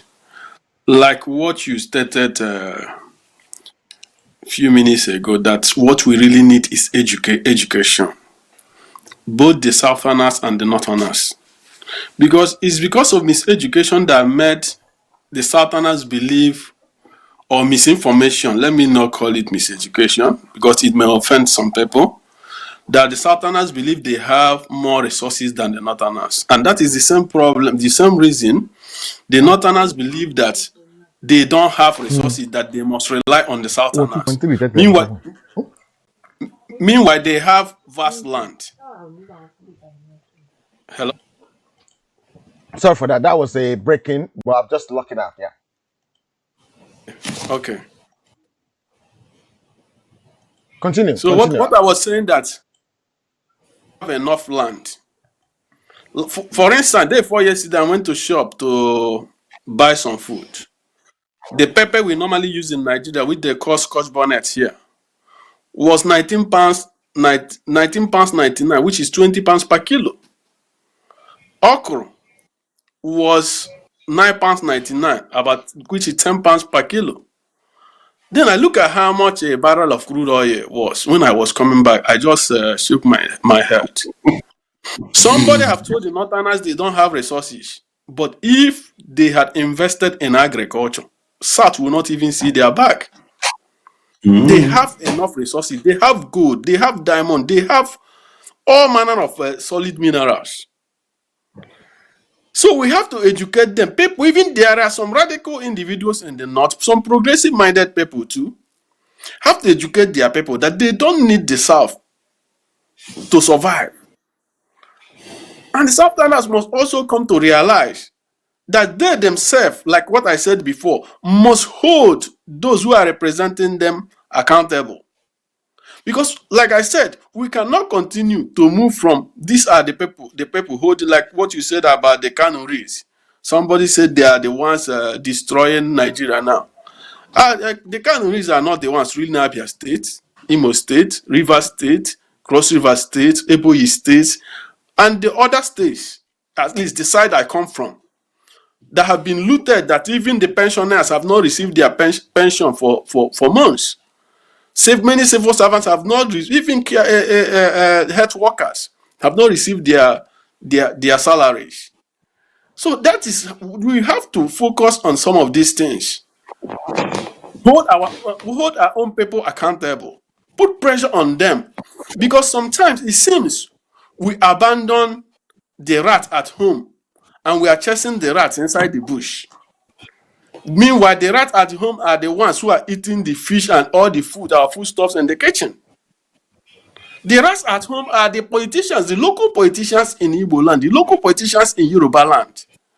We have abandoned them and we are concentrating on federal government. This is Abuja is doing all this, Abuja is doing all that. Yes, like somebody said that 40% of the problem come from Abuja. So I think that was Babalola or Mr. Bill that said that. Let us solve our own the 50%. I believe the 50% is from the local politicians. Let us put pressure on them. Let us fight them democratically. Let us take over those positions. Just like the people in Catalonia did, just like the people in Quebec did, just like other nationalists. Today, if you go to Canada, they are betting the people in Quebec. Whenever they make any proposal about increment in budget, they will increase it. The same thing is happening in Spain. But as long as we continue this blame game, these are the people holding us down, these are the people holding us down, and we ignore the people who are killing us. Because the people who have died of different preventable diseases from Abia State died because of the corruption within the state, which those in government within Abia State have denied people access to quality education and quality health. There are many local government areas that do not have health centers, general hospitals. The same thing applicable in Yoruba land.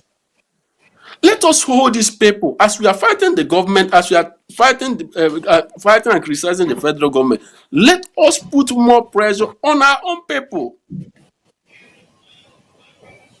You understand? So that we will even have the morality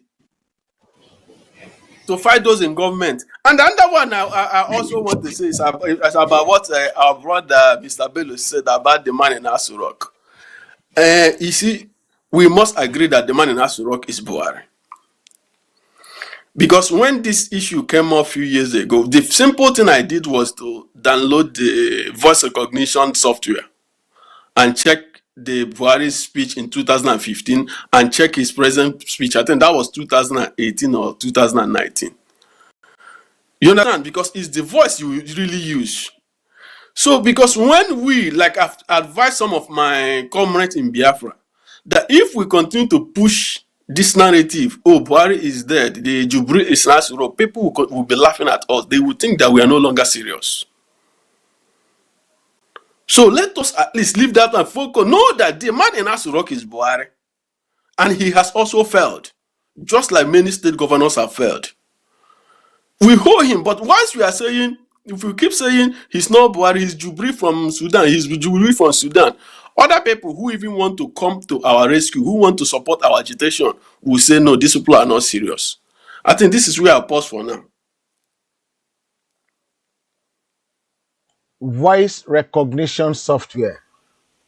From Yes. Bello, I'm going to take you on seriously on it because you are one of the one that probably gonna look can't wait for this. that you are one of the I one that will can't probably wait. look stupid if this one fall away I from can't you. I I would probably can't like to say a very big thank you to Maxi for that one. You just opened the can of worm. It's not only worm, oh dear, worm and oh flies. dear, Okay, let's take no it to dear, friend Bello and let's hear oh from yes. you. If you cannot, Oh yeah, if you thank you, cannot thank you. convince this man tonight, you're gonna get voted out next. Yeah, guys, Oh, good, prepare to oh, good. vote. Just, just, If just, if he just wait. cannot prove, if you I've, cannot prove this oh, one I've right got, I've, tonight, if you cannot, you're sitting down in front of a PC, please use everything you have in the whole world to disprove this. If you cannot disprove it tonight and convince this man, because this is educational, this is a conference, this is where we analyze what has been said that is wrong and try to correct and rewrite the wrong to be right. Right? If you cannot do it, we are voting Frank Bello I, out. If you cannot do it, go ahead, Frank. yeah, yes, I'm sure Mazi is, first of all aware of a technology called hologram. I'm sure he's aware of that Yes. because Yes. I show, I showcased that hologram technology on my show earlier on today. I'm pretty sure that Mazi is aware of a young lad. I think they said he's an actor or something like that, that speaks more like Muhammadu Buhari. You will, if this guy speaks, you will think it is Muhammadu Buhari speaking indirectly. If you put both of them together in the same room and on the same voice recognition that you are talking about, I'm pretty sure. I wanted to play you a sample. Maybe I wanted to play you a sample. Maybe Mr. Ade Thomas, the moderator, might probably help me out at the studio Okay, and do you then want to look send it to me for. or you want to do it yourself? I think it is actually on YouTube. Is it on Let me your see if I is it can. on your if you want to do anything on your screen, I will take your screen from you if you want to. If you want to show anything on your screen, I will take your screen off you and I will show your screen to our people. This is technology time. Go ahead. Send me the link. Okay. I'm All waiting. right. All right. Let me quickly just search for this particular stuff. I'm going to go on to YouTube. Even if you Now, look this is at this guy, Kenny Black is another one that's good about making other people's voice. no. No, I will go on to this particular one. Um,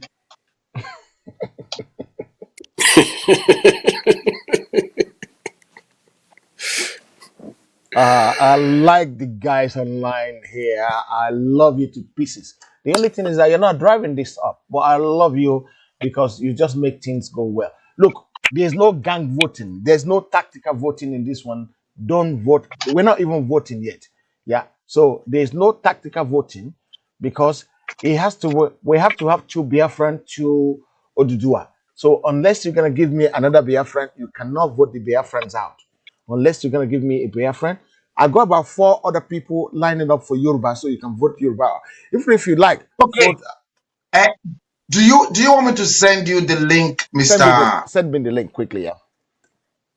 Okay, I will send you the link Okay. on. Doctor's battery is running low, and he hasn't got a charger, so I will let Doctor go because I don't want him to be out. Okay, Doctor, I'll let you go.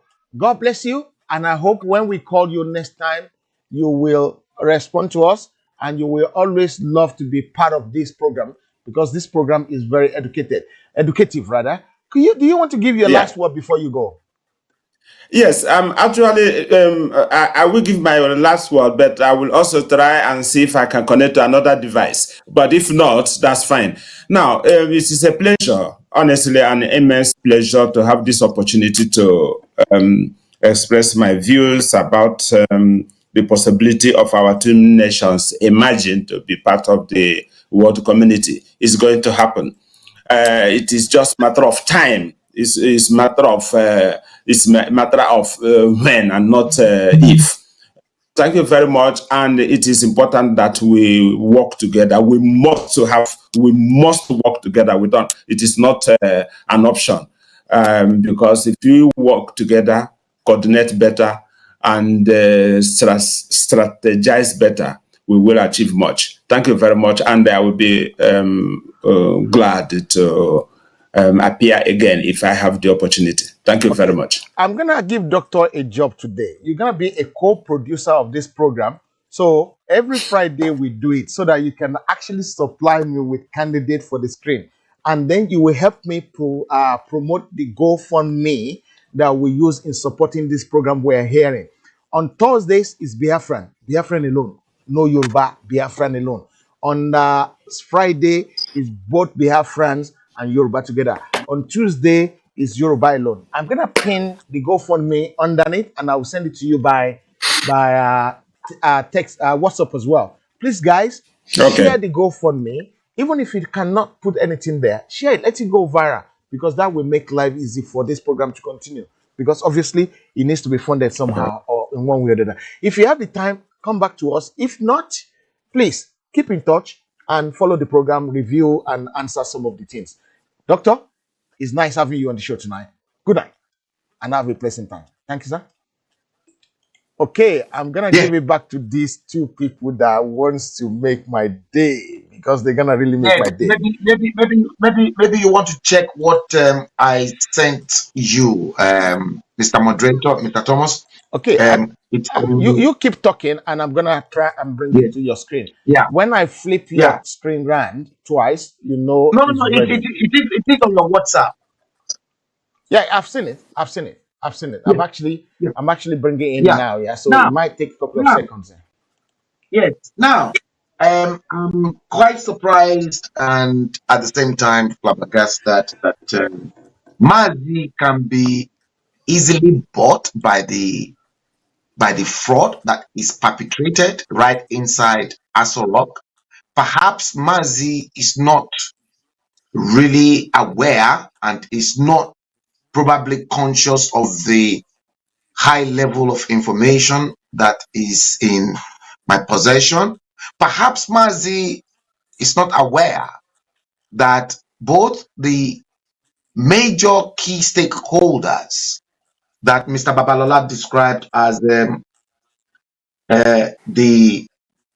order of the federation in the country, because the country's got certain level, and you see they are the same clique. That's why they call them the order of the federation. Perhaps he's not aware that those at the very top echelon of the Nigerian society in terms of the class are aware that the person they've got in Aso Rock is not the real Muhammadu Buhari. Perhaps Mazi is not aware of the APC chairman's statement when they ganged up to want to remove him as the chairman of the APC, to which Adams Oshiomhole said, "Try and remove me, and I will tell Nigerians the impostor in Aso Rock." Perhaps Mazi is not aware that Rochas Okorocha equally threatened the Sokoto Caliphate to reveal the man in Aso Rock as an impostor if they refused to let him go into the Senate, and only for the Sultan of Sokoto to quickly make a trip to the Biafra country to begin to beg Rochas Okorocha not to reveal the impostor in Aso Rock. Perhaps Mazi is not aware that Aisha Muhammadu Buhari equally gave Nigerians the hint that my husband is not the one ruling. They've hijacked my husband's government. Perhaps Mazi is not aware that just recently, not too long ago, the same Baba Obasanjo told Aisha Buhari open blank and in public in the papers that when she talked to her husband in a bedroom talk, perhaps you are not aware of all those. Perhaps you are not aware that Retired Lieutenant Theophilus Yakubu Danjuma from the Middle Belt equally voiced out his concern that that was not the same Muhammadu Buhari that they all campaigned for in 2015 to take over power from Goodluck Ebele Jonathan. And perhaps, maybe Mazi is not quite aware of the comedian that speaks exactly the way Muhammadu Buhari speaks. And perhaps now that I streamed a show about the new technology of the hologram, I'm not too sure if Mazi is aware of hologram as a technology to which you would think, I mean, Barack Obama was used in that experiment that I streamed online today, to which they said, well, which of those is Barack Obama? And many people thought it was Barack Obama, but it wasn't Barack Obama, but hologram. Perhaps. Okay, your video is ready if you need it. Yes.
If I should begin to address or greet everybody, some people might get offended.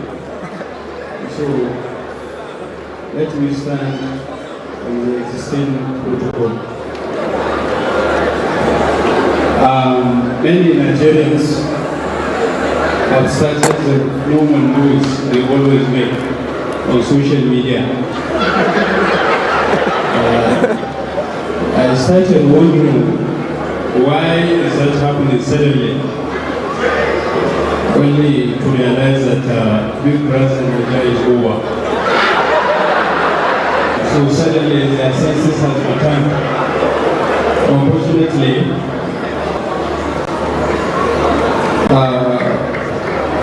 I want you to know I am more than happy to be here and see all of you this evening.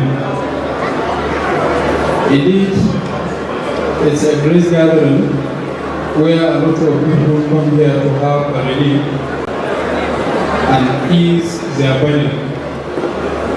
I always tell you that comedians should be addressed as doctors because they are specialists in treating high blood pressure.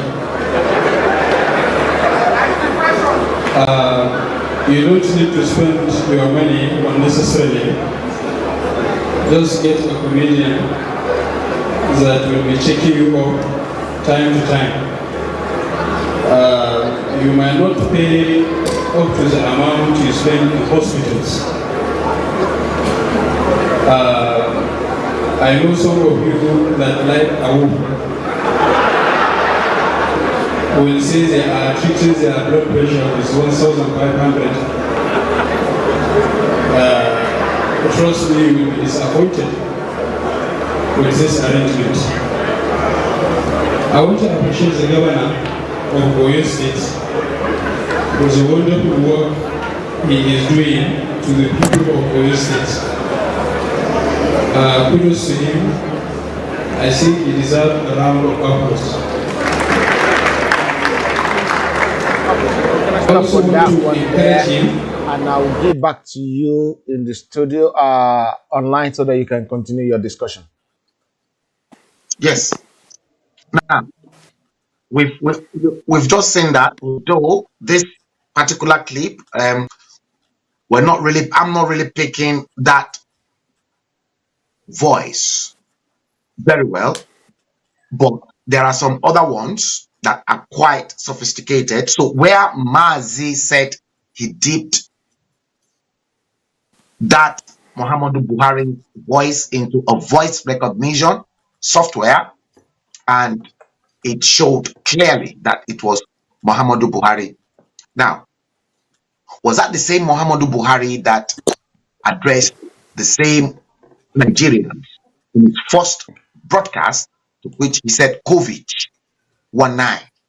Is that the same Muhammadu Buhari that you dipped his voice into the voice recognition software and you were able to tell that that was Muhammadu Buhari? From what premises? How did you compare the voice of Muhammadu Buhari in 2015 before the election as opposed to the same Muhammadu Buhari that was screened before the 2019 general election, to which the vice president was interpreting everything for him? The same Muhammadu Buhari that was unable to understand the differences between Alamanjiri and fertilizers. Is that the same Muhammadu Buhari?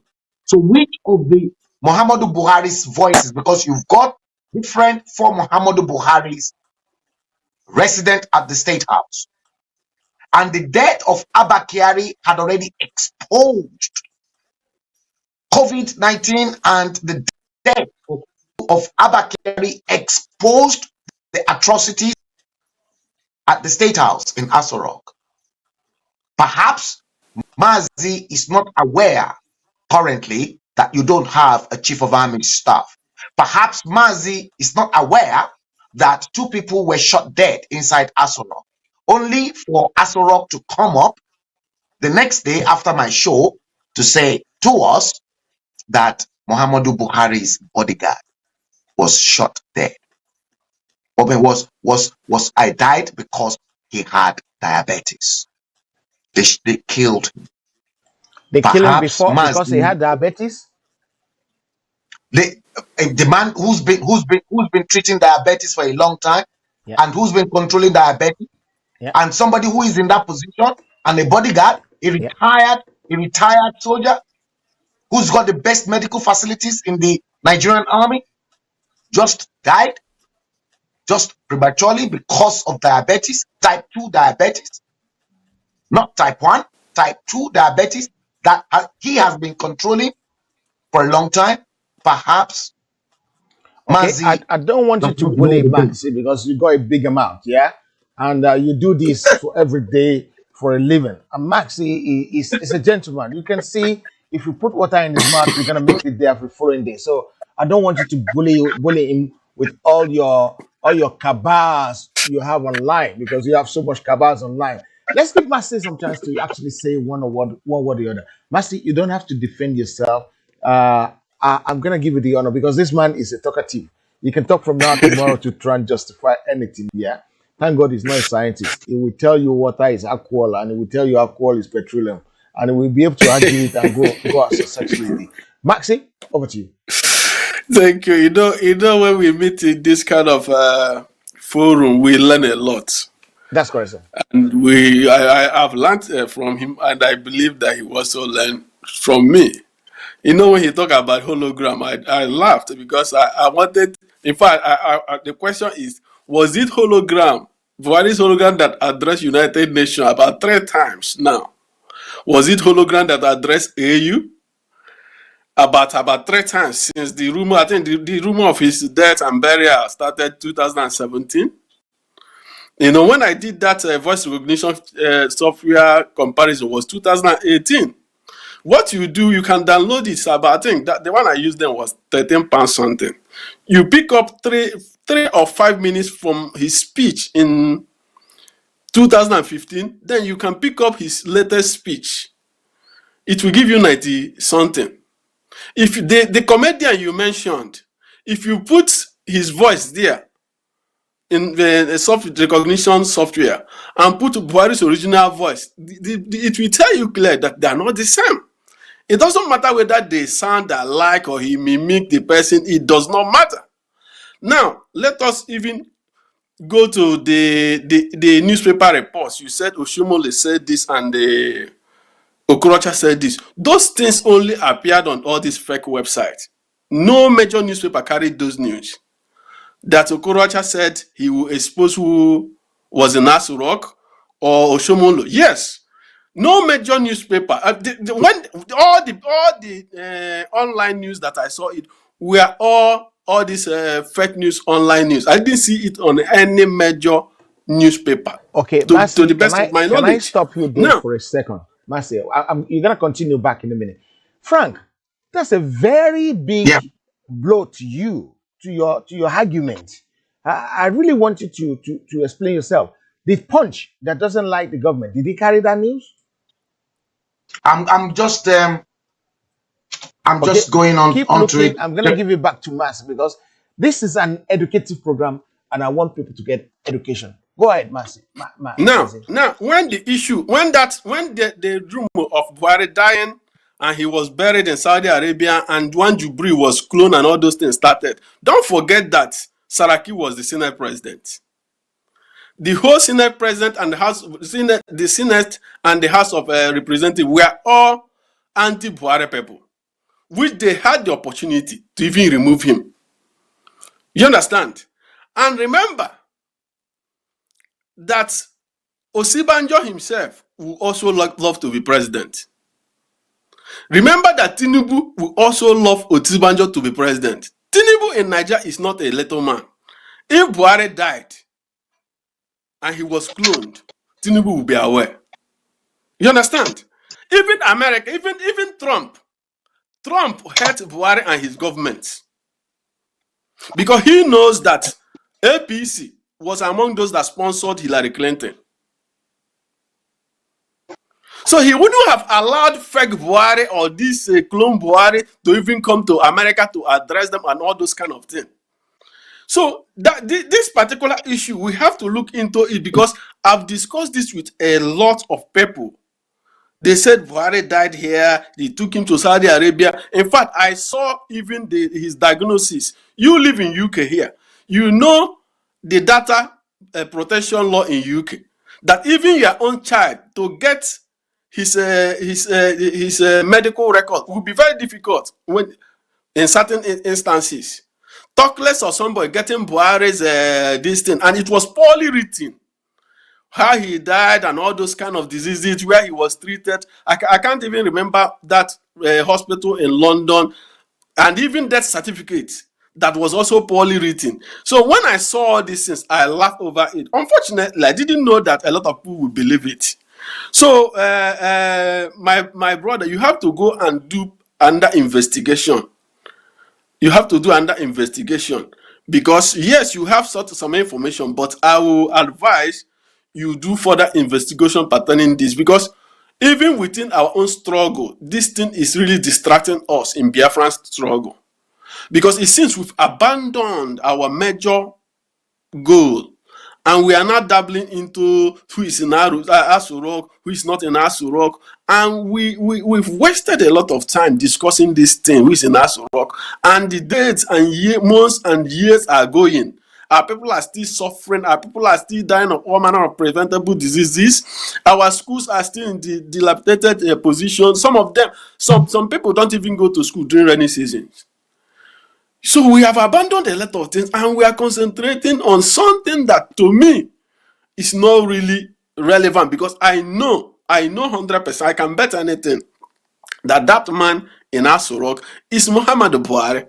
Now, if you talk about how Buhari talks, Buhari is quite old. I don't believe he's 70 something. I believe he's in his 80s. And we know when people get to that level, dementia kicks in. You understand? Dementia kicks in.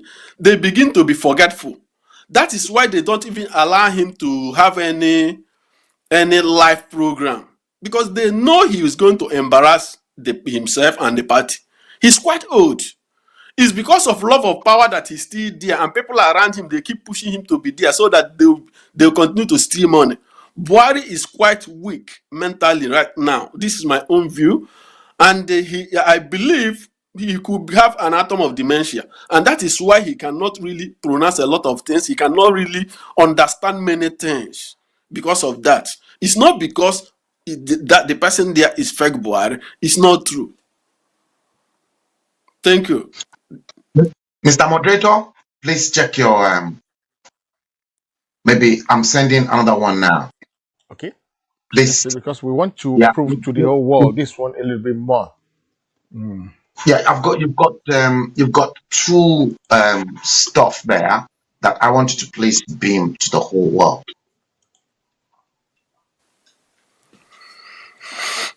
But this one is not from Punch. It's from somewhere else that might not be reliable. Yeah, Punch might not be able to do that, but trust me, the It's real AP. gist filter in through the back. Okay. Niger Live TV. Who owns Niger Live TV? I think it's our godfather here that owns Niger Live TV.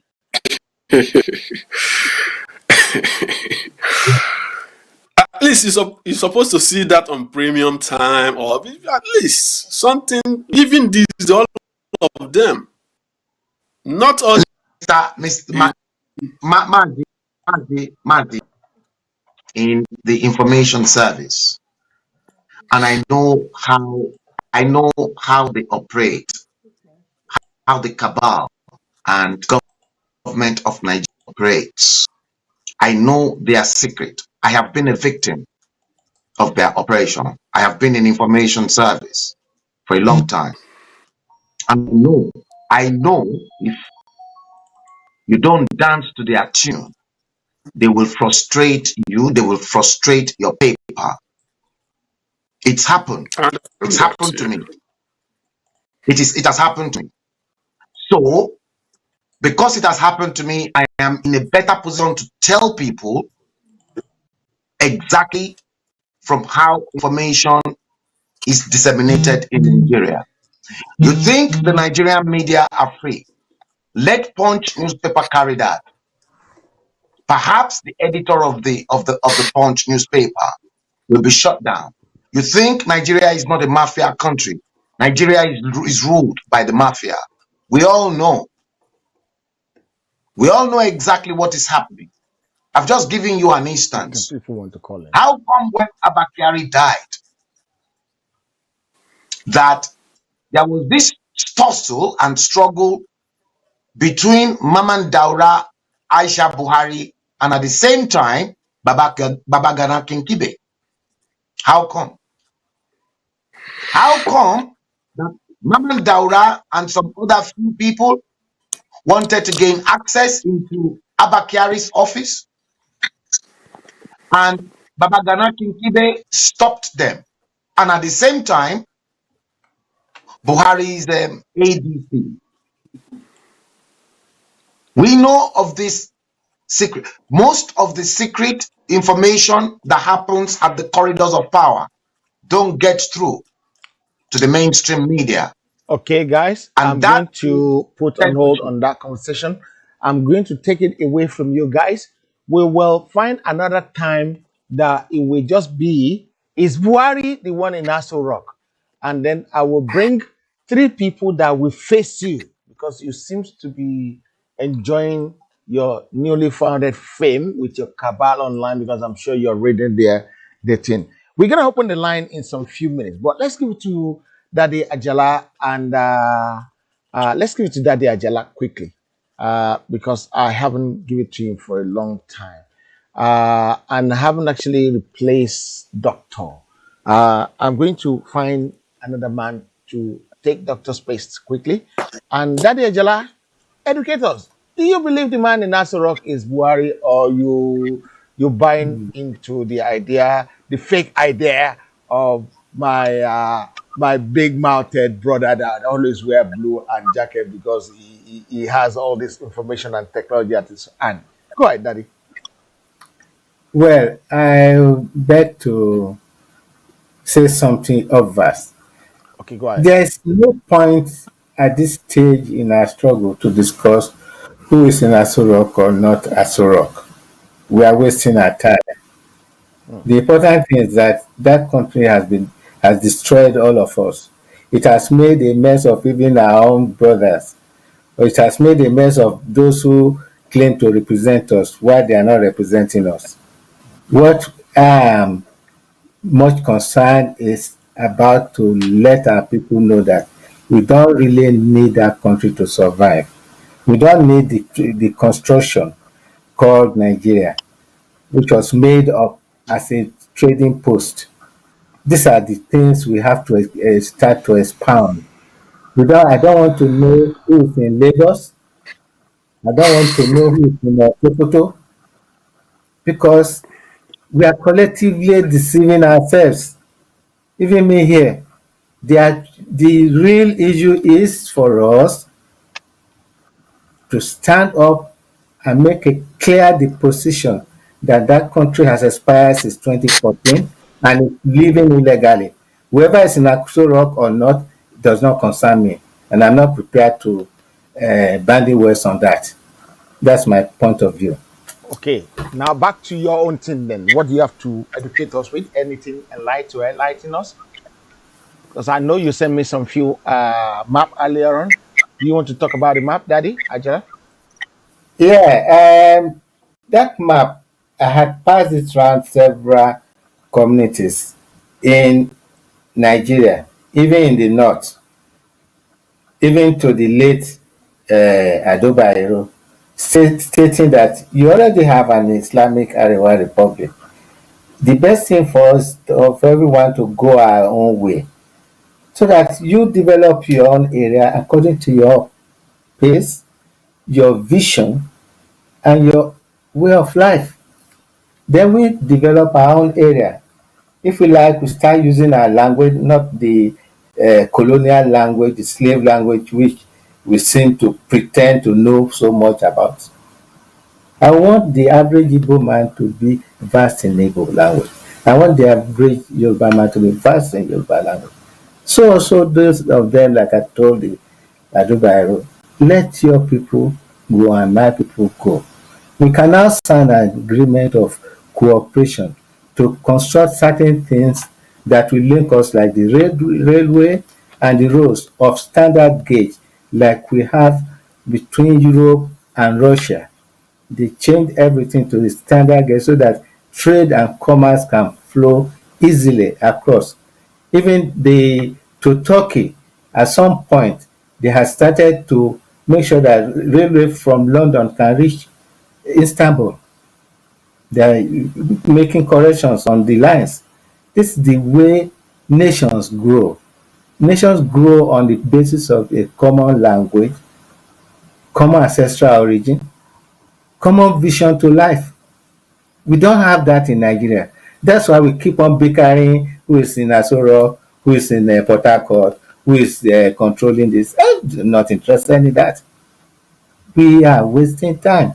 We've been given the good opportunity that we've been registered as part of United Nations people who are agitating for their own new nations. In the past 35 years, 33 new countries emerged in the world. We want to be part of this movement. We want to be part of new growth. We have to repioneer our growth. Some people are complaining that no schools and so on. We start afresh. It's not difficult. We start afresh. We start right from the village. Agriculture, roads, storage systems, processing, marketing. There's so thousands of jobs uncreated in that country. And we keep on complaining because we do not know that that country is expired, or we refuse to admit that it's an expired country. We keep on electing people. Before we finish an election, so people are already thinking for the next one. That's rubbish. That's my position. Let us wake up. Let us tell our people. That map shows that since 2000, year 2000, when Zamfara state established its Sharia state, all other states immediately followed up, 12 new states.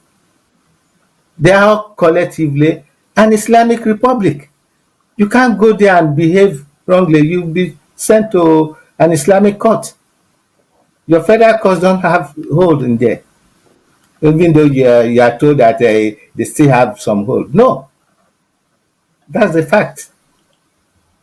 And BBC has been publishing this over the past many years, and most of us who are so well educated ignored it. They captioned it Nigeria, a divided nation. Nigeria, that they've published it over and over, and they will write a footnote there, and they will try to put the figures of population. I only kept this one from the time the first copy came up, and then the black part was some of the writings which I didn't have enough time to copy it out there into that place. But it's there for us to see. What are we doing? The Yorubas and the Igbos. We keep on beckoning is the leaders. No, we are not interested in the leaders. We're interested if you understand the major thing. Those leaders are behaving because they are willfully ignorant of their environment. They think they can keep on pressing down the common man and then using the word of poverty to say that they cannot rise. The serfs in Europe rose against their masters, broke their palaces down with sledgehammers made of wood. If some of you have seen the films before, we can do this again. And this time, it's not going to be about war. It's about understanding. The people at home are fed up with our talks about who is in Sorok, who is in. I'm not interested. Let them bring somebody. Let it still be the same man. Whether it's saline, that is not my headache. Somebody is bound to get old because at the time I told him when he came for his treatment here that now you've got very good treatment here. Mr. President, could you make sure that our health service starts to grow up? I told him so when I was on broadcast.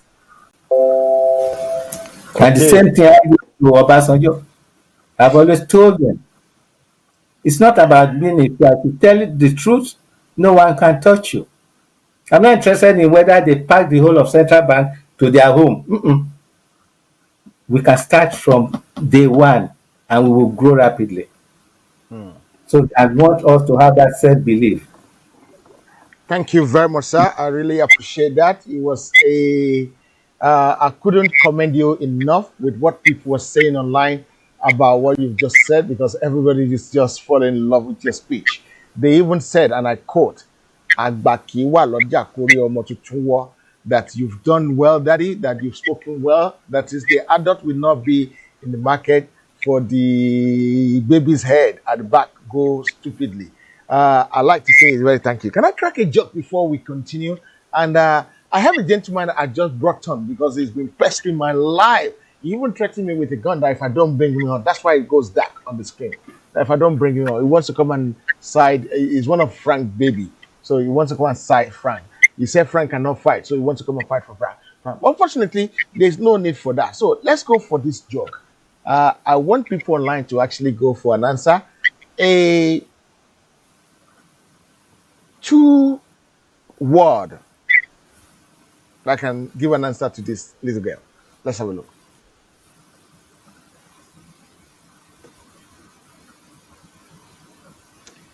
Please reply like a Nigerian mother.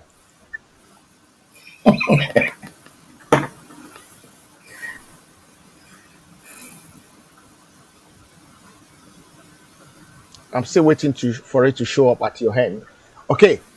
This picture came courtesy of Foluke Teller of Lishabu Grammar School, Abeokuta in Nigeria. I reply like a Nigerian mom. So you guys, I need your reply on this one. Two-word reply.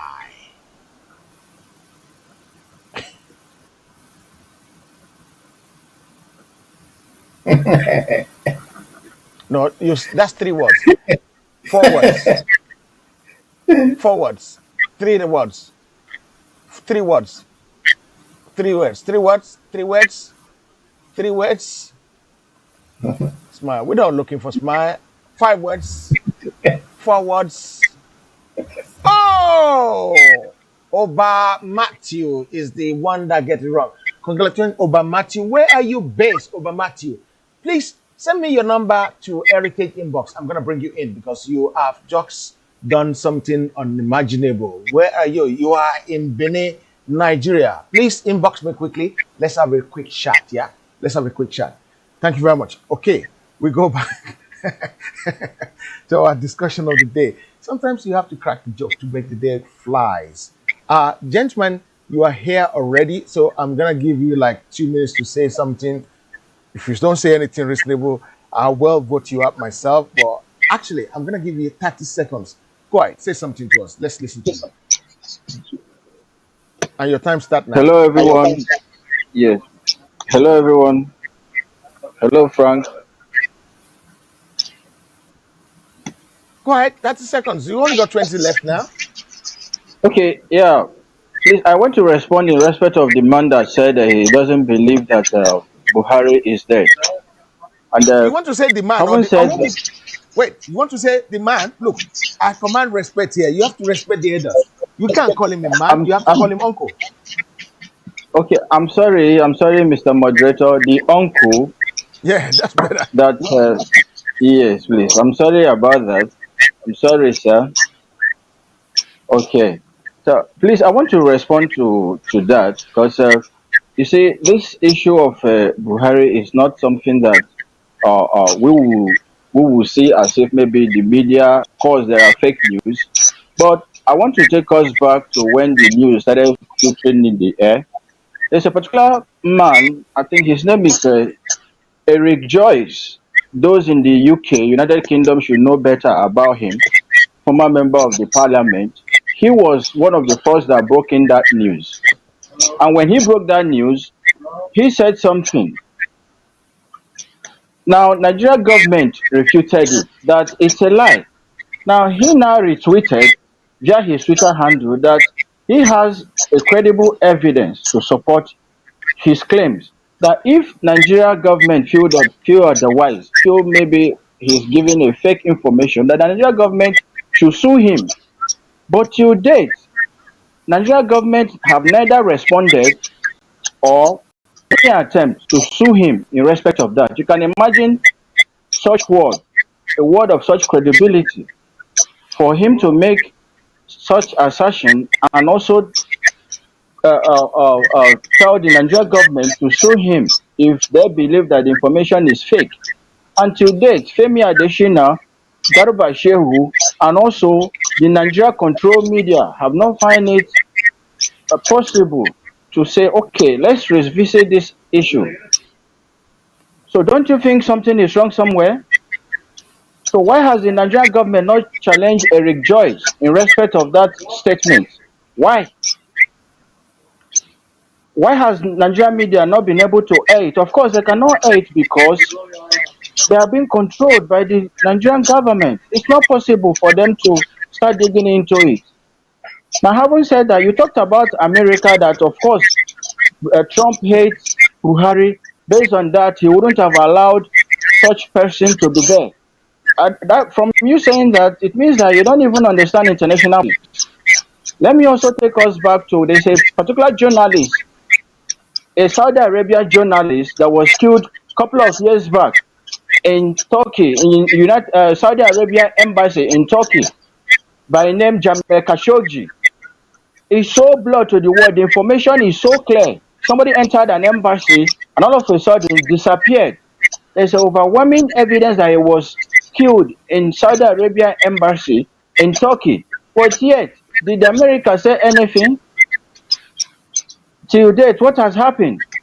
So that was what made me to tell him that he don't even understand how international politics works. Of course, every country is going where they will benefit. They believe that they still have something that they are benefiting from Nigeria. That is more reason why they have not responded the way you think. So we can only do this by helping ourselves to tell ourselves the truth, not by believing that maybe a whole lot of things coming up in the media is fake. No. So having said that, I think from the last speaker, yes, it is really true that we've dragged this issue on social media, talking. Yes, it is quite clear, but it is still good to still support this agitation with this kind of media chatting and also Okay, we've run out of sensitization. time, Uncle. I want to thank you for coming on the show today. It's nice having you. What's your name again? Thomas Armstrong is my name, please. How many times did you share the show? No, I'll be sharing anyway. I'll be You see, sharing. this is what is fun about this. I will make sure you smile, you laugh, you giggle, you do everything possible. I'm so honored to have you on the show today. I hope next time when we invite you physically, you will be able to be with us. Thank you very much, Mr. Eric. I'm going to try and bring Fatai Okuribido into the studio now because I'm going to say bye bye to the uncle that just spoke. I'm sure it's one of Frank, the one Frank pays on his show to say, come and support me on this program," and they managed to support you very well. Maybe good information because Eric Joyce information is there for everybody to go through. Like I said, this show is about educating our people, change people's mindset, put them where they're supposed to be, and get them to where they're supposed to be. And where we want to get everybody is to get everybody onto freedom. Okay, who should I speak to next? Maybe I don't want to hear from Frank again. I'm bored with his voice. It's just been Yam and my brother that gave us right information. My brother is civilized. Sir, what's your discipline? What's your discipline? Well, I studied philosophy. Okay, now understandable. Now I understand you now. Because I'm wondering, why is this man making so much sense? Baba talked about philosophy yesterday, Alex Ajala. He talked about philosophy a lot yesterday. I'm going to team you up with Daddy Alex Ajala to actually have a word together. Maybe you might be able to discuss something that will make our audience happy and do something. No, you again, you get out, Frank Billo. Every time I try to get rid of him, I don't seem to be able to. What are you doing? You must be using a spell on me. What are you doing, Frank? Were you using a spell for real? Huh? Behave yourself, Uncle Frank. So let's bring Daddy Ajala into that screen. And okay, I managed to shut his face. Now that was good.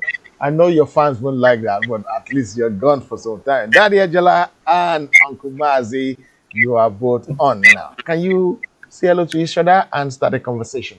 Take us anywhere you want to take us. Discuss some history. Put some history on the ground. I can see Pa Ajala holding some books. You want to talk about it, or what do you want to talk about? Well, it just we haven't really, most of us Africans only read to pass our exams and become excellent in our discipline. We are mostly academicians.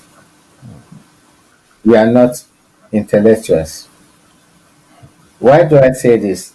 When you have become someone who has a PhD in physics, physics is one rounding subject that encompasses almost everything, just like geography. You now have to go back to the origin. How did this thing start? That's the same way nations or countries or territories. You need to go and find out. And that's why even in experimental physics and so on, you still have to go back to how was it done before? Can I improve on the nature of things now? And what improvement do I need for the future? What kind of uh, computational position do I want to apply to make things better from where it is coming?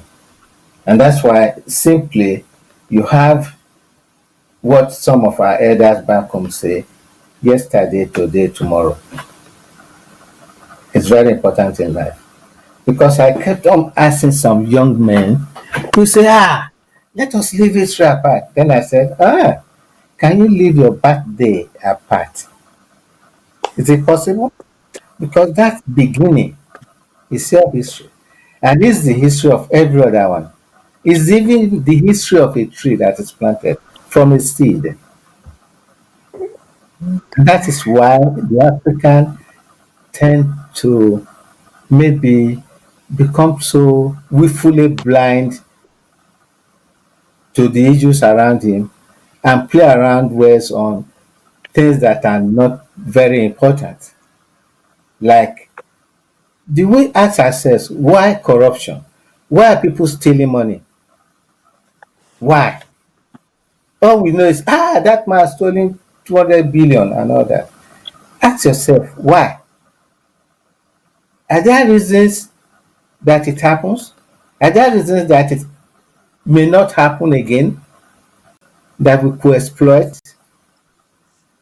I'm not interested in hearing that somebody has been chased and then they've got 200 billion from his account and brought it back. When they brought it back, is it still going to be useful to the people who have brought it back? Have they reapplied it to where it's supposed to go? Look at, I will tell you one frank thing. When we were at school, we spent about 2.5 weeks in Kanji Dam when it was still being built. It was completed in 1969 and it came on stream later that year with only 960 megawatts of electricity to supply. And the general manager at that time of the Niger Dam Authority, NDA, not Nigerian Defense Academy, it was Niger Dam Authority, said to us, some of with the papers we wrote then, that immediately they switched on Kanji Dam, Ijora Power Station was going to be shut down. Then our question to him was that, whatever happens, Ijora Power Station has been supplying. Don't you think that it should complement what Kanji Dam is doing? And that looking at the population of Lagos, it's a very important commercial and industrial location for the country. I don't say nation because we don't have a nation. For that country. So look at what the situation is now. Almost all the factories in Ikeja are lost and they are replaced by maybe churches or they are producing new souls, I believe. It's not a joke. Thousands and thousands of people that have been employed and the multiplier effect of supply and demand and the growth of such places spreading out to other locations has been killed. Most of the factories, like the man was making, Mr. Denuga mentioned his name, making wine and whiskey from kola nut. His factory is now in Ghana. So it means the Ghanaian farmers who plant kola nut are going to benefit as a supply chain for his factory. That has been lost to the Ijebu and Ondo land area where there was those days kola nut cultivated. And even the kola nut, the Malians were coming to buy from our land well before slave trade. They brought salt to us and we sold kola nut to them. Even before colonization, even before the construction of the different spheres of influence that we now see and call countries in Africa, and which most of the time we erroneously call them nations. They are not nations. They are just mere trading posts. And invariably, I'm surmising that we really don't have African nations. We have European countries in Africa, aptly named for their own purpose of trade. Our forefathers did not create them. Thank you very much. Yeah, I think we're gonna open the line for some few minutes. Fatah people are just turn up. We're gonna open the line for some few seconds. Caller, please, let's do it honorably. I don't know whether we're gonna give out the number today. maybe we're just not gonna. I'm not gonna pin the number. I'm just gonna write the number there. I'm not going to pin it. So if you miss it, you miss it. Okay, let's do it honorably tonight. I've said it so many times, no insult tonight. I've said it so many times. Please, no insult, especially when the adults are speaking. That is why I have to sanction my uncle that just left. He say he can't call the man. He has to call him uncle because he's an uncle. Huh? We can't call him, we can't disrespect elderly people. Okay, so let's open the line quickly. No, while I'm going to open the line, I want our Fatai Okubiro to actually introduce himself quickly. Fatai, go ahead, introduce yourself if your microphone is working. Fatai is not there, and I'll just actually pick him up. Okay, if you know the number, you can start calling. I'm gonna roll the number in a minute. So please, straight to the question. Let's do the question quickly, and then we take it from there. And if you want to support us, the number, the details of how to support us is there already. I got a caller already. Okay, caller, where are you calling from? Hello, good evening. Good evening, sir. Yeah, my name is Patrick, calling from Germany. Oh, Patrick from Germany. Thank you for calling. Yeah. Okay. Yeah, I just want to contribute to the online broadcast you are doing. It's a good job. I really love it, and I appreciate what you guys are doing. Did you share it? How many times you share it? If you really appreciate it. Yeah, I do share your program. I do share it because I love Mr. Frank so much. Because when you know the truth and you always say the truth, you will be an enemy to a lot of people. You know. Are you thinking? Are you accusing me of anything I haven't done, sir? No, Mr. Frank. No, Mr. Frank is as in he stand on the truth and he always say the truth. I'm just winding you up, sir. I'm just winding. Oh yeah, go straight to your question, sir. Our contribution. What I really want to contribute to the program is that before this man left, Mr. Femi left. Yeah. Mr. Frank said something that let's go back to the way we are before the people came.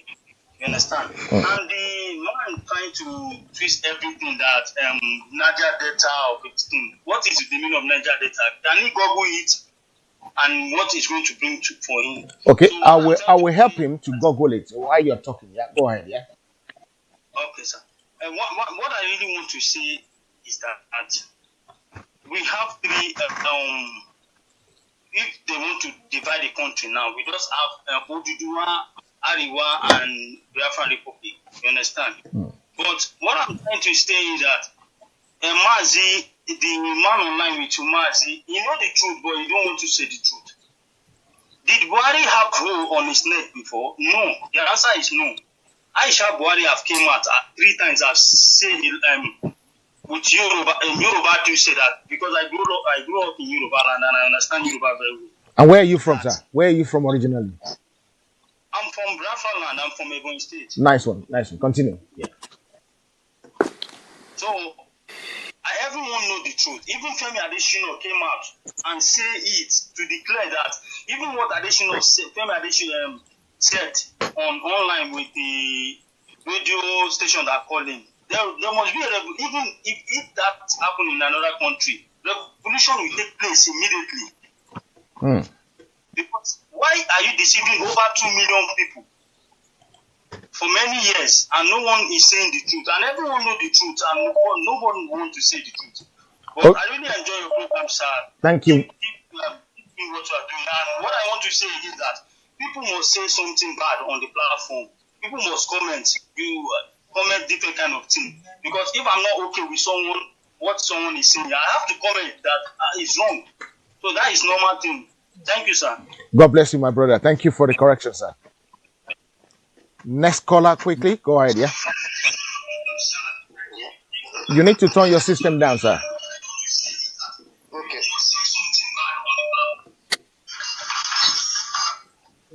Go ahead, my brother. I have to disconnect somebody for you because you are the one that got the answer right. Go ahead. Okay. Okay, thank you. Yes, sir. I'm on, right? Yes, you're on. Yeah. Okay, thank you. Yeah, good evening, wonderful people in the studio. My name is Most Favor Oniwo, and I'm calling from Netherlands. I just want to make a little contribution to the wonderful program. Thanks. And I must start by saying this. This is about time. It's about time we call a spade. Now, I also want to say this. Does it make any meaning if this new Yoruba nation emerged today and the Yoruba Oduduwa Republic maintain the same system of practice that Nigerians use, just like the same norms, the same system, the same way of corruption and everything? Does it make any meaning if Yoruba should emerge and Yoruba becomes just another new nation that is the same with Nigeria? Does it make any meaning if Biafran nation emerge today and just become just a new wine in the old bottle or old cup? To me, it makes no meaning. This new nation, both group of people, Yoruba and Biafran are fighting. We want to change the narrative. We want to restore how life should be. And if we must compete with the West, we must also adapt the system of the West. Why am I saying this? One of our analyzers in the studio there said, based on his own narrative, he believed that Buhari is alive. Now I want to say this: if Buhari should be alive, if Muhammad Buhari is alive, what then? Why is it that things the Buhari we used to know 2014, 2015 is no longer this Buhari? Okay, he said that he's sick and he's old, and that would be the reason. Could that be the reason why the Aisha Buhari would be locked out of her quarter and she was crying? It's in YouTube, you can check it out. If Buhari is now weak, that she's sick, she don't know, he's sick and he don't know what he's doing, could that be the reason why Aisha Buhari would say that 3 people have hijacked this government? Where is the man? Now again, daughter of Muhammad Buhari, which is Zara, she studied in England and she's very, very early. She's influential. If Buhari is alive and he chooses to be moved on this issue that he's alive, and what stops Aisha Buhari, Zara Buhari, even Yusuf to sue Nnamdi Kanu that is shouting? Nnamdi Kanu has address in England. He is moving a registered organization. What stopped these 3 people, Yusuf Buhari, Aisha Buhari, and Zara? What stopped them from suing Nnamdi Kanu to International Criminal Court of Justice here in The Hague? If let's just say that Nnamdi Kanu cannot come to their court in Nigeria. Okay. So now, what stopped these Uncle, people? I'm gonna stop there. I'm gonna stop you there. Number one, individual don't sue people in the criminal court of justice at the Hague. It has to be done by an organization, and it's not for people that say someone died or someone not died. They can sue them to Supreme Court in England, but the problem is sometimes leaders don't fight every battle. You understand? But I'm gonna let you go. Thank you very much for your comments, sir. I really appreciate you. Please support the channel. Do whatever you can do. Share the program. We've just posted the GoFund meeting. Please share it. Even if you cannot put money there, share it. Let more people know about it. Thank you very much, sir. God bless you. Hello, sir. Where are you calling from and what's your name, sir? Hello, your name and where you're calling from, sir? Hello? Hello, sir. Go ahead, you're on.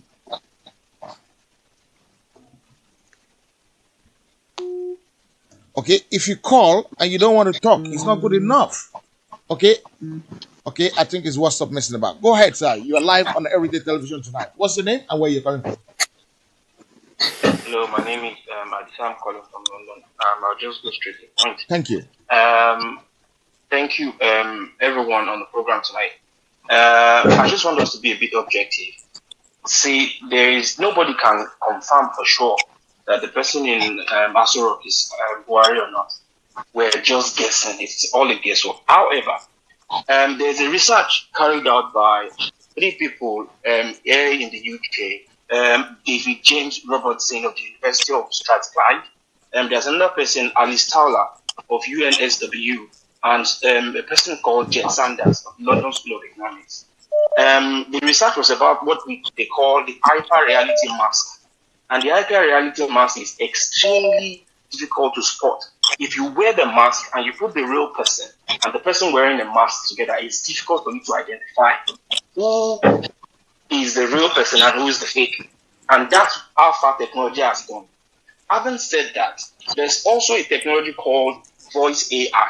That's ultra-realistic voice cloning and text speech. So that voice AI can clone a voice of somebody and they can translate it into speech.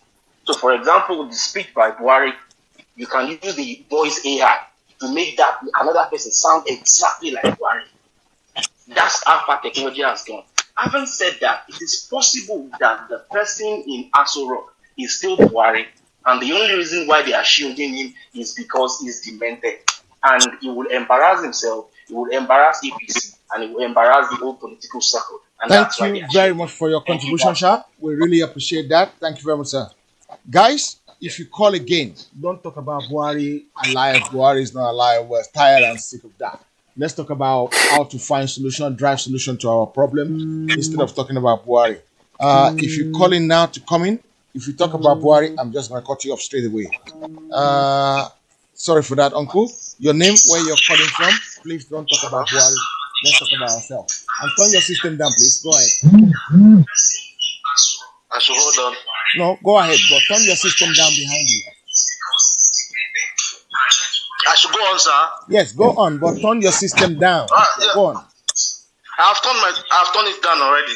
I'm not there. And my question is, good evening, sir. Good evening, all. My name is Ichi. I'm calling from France. My question is, can imposter address United Nations? Can imposter address meet the most powerful president in the whole world, the president of America? Is it possible? That's my question. Thank you very much. Frank Bello, you need to answer this one, or otherwise we'll cut your head off. Frank, can an imposter address the United Nations? Can an imposter? Why not? If that is the person your country presented as your president, the United Nations will accept that with you. It is possible. That's who you say is your president. So the United Nations will not dispute that. Simple. Provided there's nobody like Nigel Farage in the United Nations who's gonna say, "Hold on, you guys are stupid. Yes. It's done." Nigel will say it. Okay. You know what we're gonna do? I got a candidate that will support my brother Mazi. The day we want to take you on. Let's go to this young man in the middle that's just joined us, Fatai Ogunribido. We thank you for coming, sir. Can you introduce yourself and open another speech, another direction? Yeah, thank you very much, Mr. Moderator. My name is Fatai Ogunribido, and I'm just an advocate of Yoruba Nation, the Oduduwa Republic. I've been watching tonight with keen interest, and I thank all the contributors and all those who are funding. We are on the right course. And one thing is very peculiar tonight, which I really want to actually point to, and that is the issue of the distraction from the goal of the intention of this program. We are here just to sensitize people in both Oduduwa Republic and Biafra land, especially the majority of our people who are yet to really understand the plight that we've been facing since independence as a region, united in one unity, which is South Nigeria, because we want our freedom. So we have to have focus about how to sensitize our people how to mobilize them and how to motivate them so that they can think right and act right at this point in time. Anyway, please let us know that the issue of Buhari, whether he is or whether he's not, should not be coming on now. Because let's even ask ourselves a question: can anything good ever come out of Aso Rock? Can anything good ever come to the south from these Keba people who have been dictating our destiny since independence? Definitely no. So why wasting our time on all these issues, whether it's Buhari or whether it's not Buhari? Whoever is in Aso Rock, I'm not bothered tonight. What I'm bothered about is the processes that we are going to take in order to grab our destiny back from those who have buried that destiny in the desert of the north or on under the carpet in Aso Rock, because that is exactly what has been happening. South Nigeria, as popular and as very intelligent, as quite very resourceful as they are, has been completely denied their rights place in the world of politics, economy, social, and in every aspect of life emancipation. We know that for sure. And we are right on track. That is why tonight I'm quite disappointed because of this distraction. We are right on track. Only less than 2 weeks ago, as Yoruba people, everybody knows that we don't do things through the back way. We go through the right channel. And that's the reason why it is not the noise that we are making that really matters, but the step that we are taking to achieve our life goal, which is to have our destiny grabbed back so we can live the normal life that we have to live. And Yoruba race can take that lead in the emancipation of the black world. This is what our goal is all about. Now, only less than 2 weeks ago, we are happy and so delighted that at least a positive move has been made as we have been accepted. We know the background of Nigeria. It was just, in 1914, what was made up as a sort of economic resource for United Kingdom, and that role is what is being played today, directly or indirectly, because we've never controlled our destiny in Nigeria. Those who wanted power from the north are trying to bribe so that they can retain power and exploit. And those who wanted the economic emancipation and economic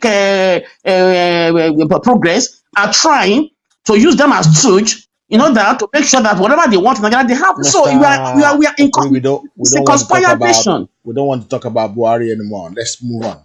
Okay, that's what I'm saying. I'm moving forward now. I'm not talking about Buhari now. I'm talking about what steps are we taking about pushing our agenda forward. And that is sensitizing people, mobilizing them, and motivating them. Especially many of us who don't really understand what is happening. And even when you talk about the Odua Republic, they want to actually fight you. You see, we are happy that this year, or less than 2 weeks ago, we have been approved. I mean, we've been actually accepted by the UNPO, which is an organization that's actually an international organization, now violent, democratic, a democratic membership organization that actually accept people who are indigenous, who are minority in their nations, who are recognized, in their states, and who occupy, a well-recognized territory that have, in common culture, in common economic goal, in everything, and those being denied, that is having a source of complaints in which their complaints are going to be taken over and then discussed so that we they have can push it caller. forward. Let's take this call quickly. Okay. Go ahead, sir. Caller. Okay. Your name and where you're calling from. Caller? Yeah. Your name and where you're calling from. Calling from Italy. Okay, go ahead, sir. I just want to make a contribution on the way forward, because if we continue to be insulting like one another, clamoring for Biafra, Odua, we can't have it, because nobody will give us referendum. Most people love power. We can't. And the only two solutions I believe we need to make things happen in Nigeria is for we in diasporans to go back home in millions and conscientize our people back home and have a total shutdown of all states in Nigeria. That is number one idea. We are ready, we can do it. Number two idea is for us to form an alliance most especially the South, Southeast, Southwest, the Great Alliance, Nnamdi Kanu, Shuwore, everybody. We start now consulting our people and have a party. So when the election comes, because the reason why they rig election in Nigeria, it is because the certain people don't vote. In my ward, last election, in my ward, we are about 890 something people. Only 120 something people came out to vote. So when they will get to Highland, about 700 they will rig it. But when everybody goes down and vote, we are our manager, we are our agent of our party. We stand here, we all voted for a particular party. They can't rig it because they know that the people that are they voted are a total number of the people that registered. So it will be very difficult for them to read because they know that people are vigilant about their vote. So we continue giving these people power because of our lackadaisical attitude towards the election. That is the only thing that can save us. Then when we have Nigeria in our party, when we have the hassle of, then we can decide on what to do. So that to give liberty to each region. So but everybody abusing, staying in Europe, causing each other cannot solve the problem for now. That is the only thing we can do. Because everybody is just on the internet, talking. Nobody wants to go home. I went to Nigeria in August 2018 to register for PVC. I still went in February again to vote. They will use tactics to delay us. We will buy tickets 3 weeks, 1 month, so that we are ready for them. They will know that we are ready for them. That is the only thing we diasporans can do that can help people at home. If we wait for the diaspora vote, they will never give us the diaspora vote. Because you know that 25 million Nigerians in diaspora, we put them out of power. So it is we that we're having these things that we need to go back to Nigeria and make it happen, not just streaming on social media and be fighting each other, insulting our lower, insulting all those who are gone. The generation of people that are below 45 years can make this happen. We have the largest number of youth population in the world. Nigeria has it. We can make it happen if we really want to do it. Instead of causing one another, pointing fingers, already not do it fine, this one is not doing it fine. Let's come together as one and fight these people to the top. Thank you very much, sir. Thank you very much.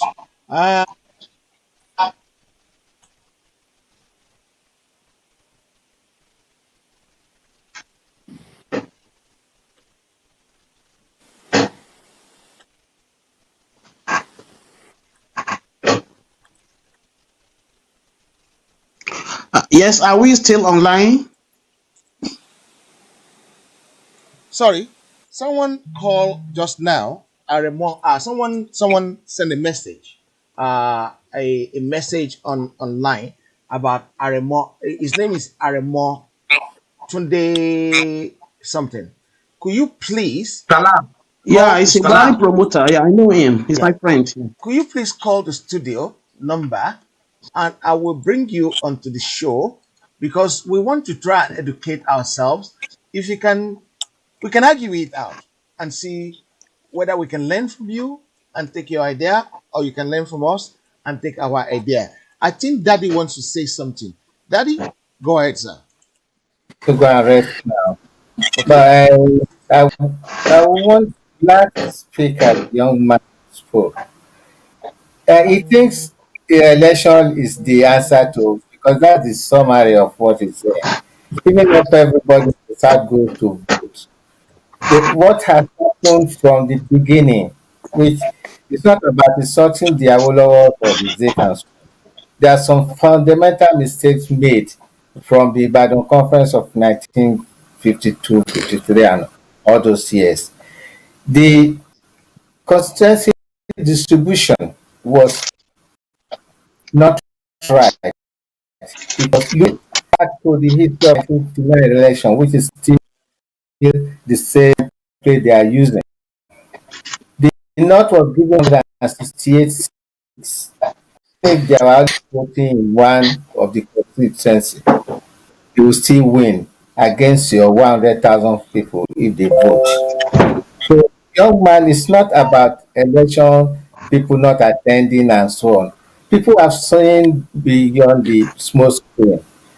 So all the various elections that have been toppled over, even when somebody wins and they change the figure to the other person, it has become an art in the country. And that is why this agitation to start all over. Because I believe the East and West during the colonial times were highly developed areas. A lot of things that some of you don't know. We had an effective NHS in Western Nigeria. We started just uh, when that of Britain started in 1948. The one in Western Nigeria started in 1954, just 6 years apart. And it is one of the things that gave people like me good health because we were always reminded to go every Friday to collect our preventative medicine because that time the message to the community, even in the village, was health is wealth and prevention is better than cure. And on that basis, the health science recorded every birth and death and whatever is happening to each individual, and also the free education. We understand this. This is where we believe we have to go back to. It's not about the spurious elections that is happening now.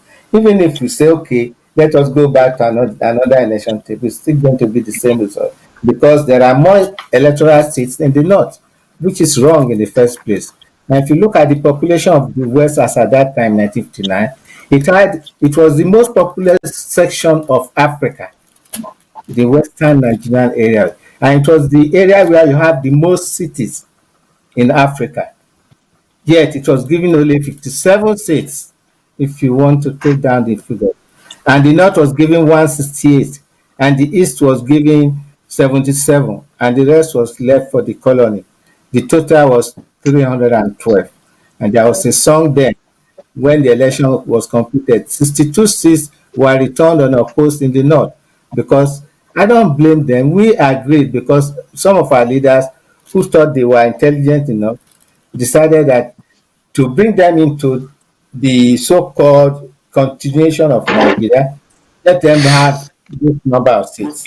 That after all, we who have gone to school are going to be the ministers. They forgot they were running a parliamentary system, winners take all. And the winner was Balewa and Ahmadu Bello. So if you look at the records, very few ministerial posts was given to the South. I will, if you want, I will provide those figures later in another discussion because it's important we know the genesis of this problem. It's not about election. It's not about people not going to vote.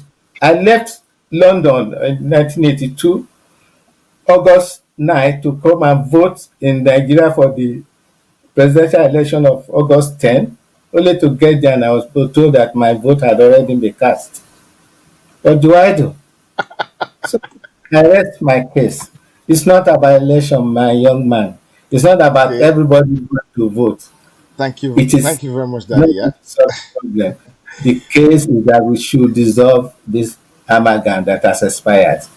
Okay. Thank you Thank very much, sir. Daddy, we're you. gonna Speak let to you you go next time. because Yeah, it's a bit late for people like yeah, you. So thank you yeah. very much for your last word you've just put in. Actually, I have something I'm supposed to do because I'm doing a revision on one session of the administration of Nigeria from 1960 to 1900 to 1960. It was published to educate our people during the Civil War that we should see that we are not one.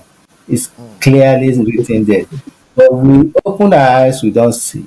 mm, We hold it, we don't open. mm. There are a Thank lot of material that have been presented to us from the West, particularly England. There's an article in March 2002 about the African exception. I've sent it to some people, whereby they said people who have a common language, common tradition, are a better position to run their country successfully. mm, We don't have that in Nigeria. We are a motley crew of disjointed, irresponsible nationalities banded together in mm. marketplace. Thank you. Thank you very much. Good night, Daddy. Yeah. Thank you. Yeah. Okay. We thank Daddy for that experience, wonderful experience. I have the last caller on the line, which I'm gonna take quickly.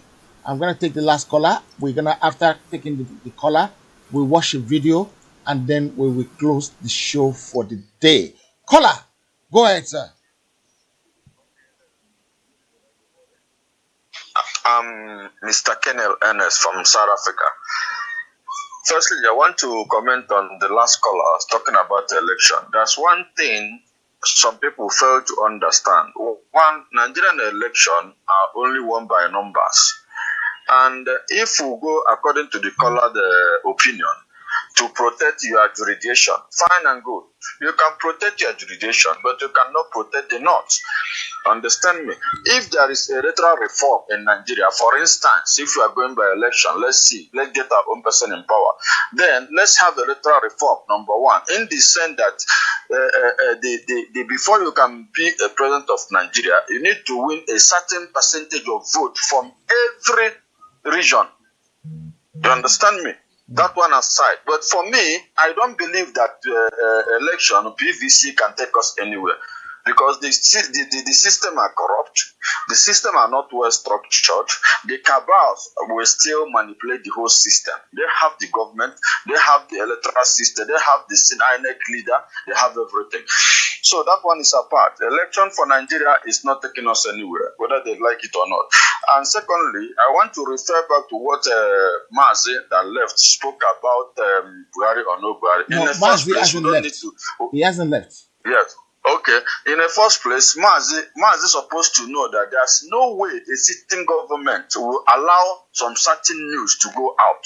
That is number one. If Mazi expected the whole news to come out on national newspaper, he's totally wrong. Like the time they said Abakari is dead, this Frank there said it. I watched it. He said it. People are saying it's a lie, and now they cannot said it. But later on, they manifested to show you there is a leakage in their information. I will never dispute that. But let us not agitate for that or begin to campaign for that. Lastly, I believe that what we are doing online will help us. Like the caller said, that we are only social media. Media is the best weapon to demolish anything. Understand me? And when we propagate from media on ground, we need people on ground in the sense that we need to start agitating on ground or demonstration in any way we can put it. Understand me? But I believe that let Yoruba, so Oduduwas, let them begin mobilize themselves. We need a million march. Oduduwa will come out, Biafra will come out, even if in Europe, in London, in anywhere. Wherever we mobilize ourselves, we meet there, do a march together. Understand? It will help us a lot. Understand? By 2023, I believe what Nnamdi Kanu said before, that IPOB members should not vote. There's no election in Eastern region. Understand me? Today, what is said manifested because the election was not counted. Hope Uzodinma was automatically given a mandate by the Supreme Court. So what are we? Who are we fooling? Understand me? And you people must understand that our major problem is not even Buhari on seat. It's our elite. The governor of Jigawa made a statement last week and said that the agitation of Biafra or Duduwa will never happen because the elites are together.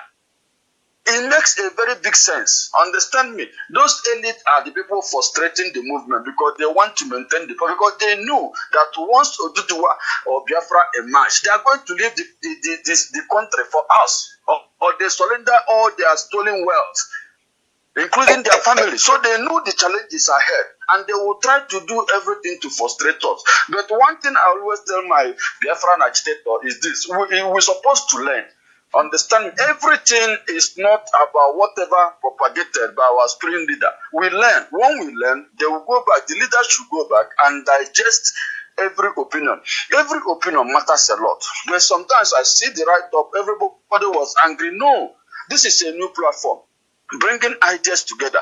Let us drop our issues aside. Whoever that is on top or whatever that is on top, let us listen and begin to motivate people gradually. I believe that if this volume can be here for the next 6 months, my brother, we are going to go far. We need each other. I'm a Biafra. I'm from Anambra State, but we need each other. Thank you, sir. Okay, before you go, I'm going to respond quickly to that one. Have you shared the program tonight? I always share. I even see my people come joining the program. I share more than more than 200 this you share night. more than When the from program Bello. starts, I share You share more than 200. I share more than Frank Bello knows. I share everybody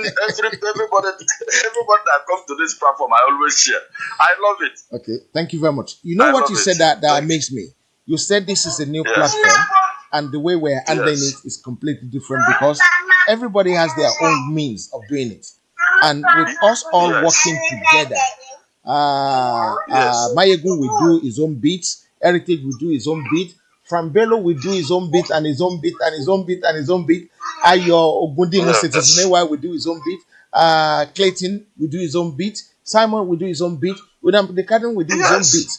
And this one is different. It brings everybody together. Have you seen any platform where they bring the No. Yeah. So what we're trying to do is to we formulate one formula yesterday that on Thursday and a Biafran lady will host a show, and she started yesterday.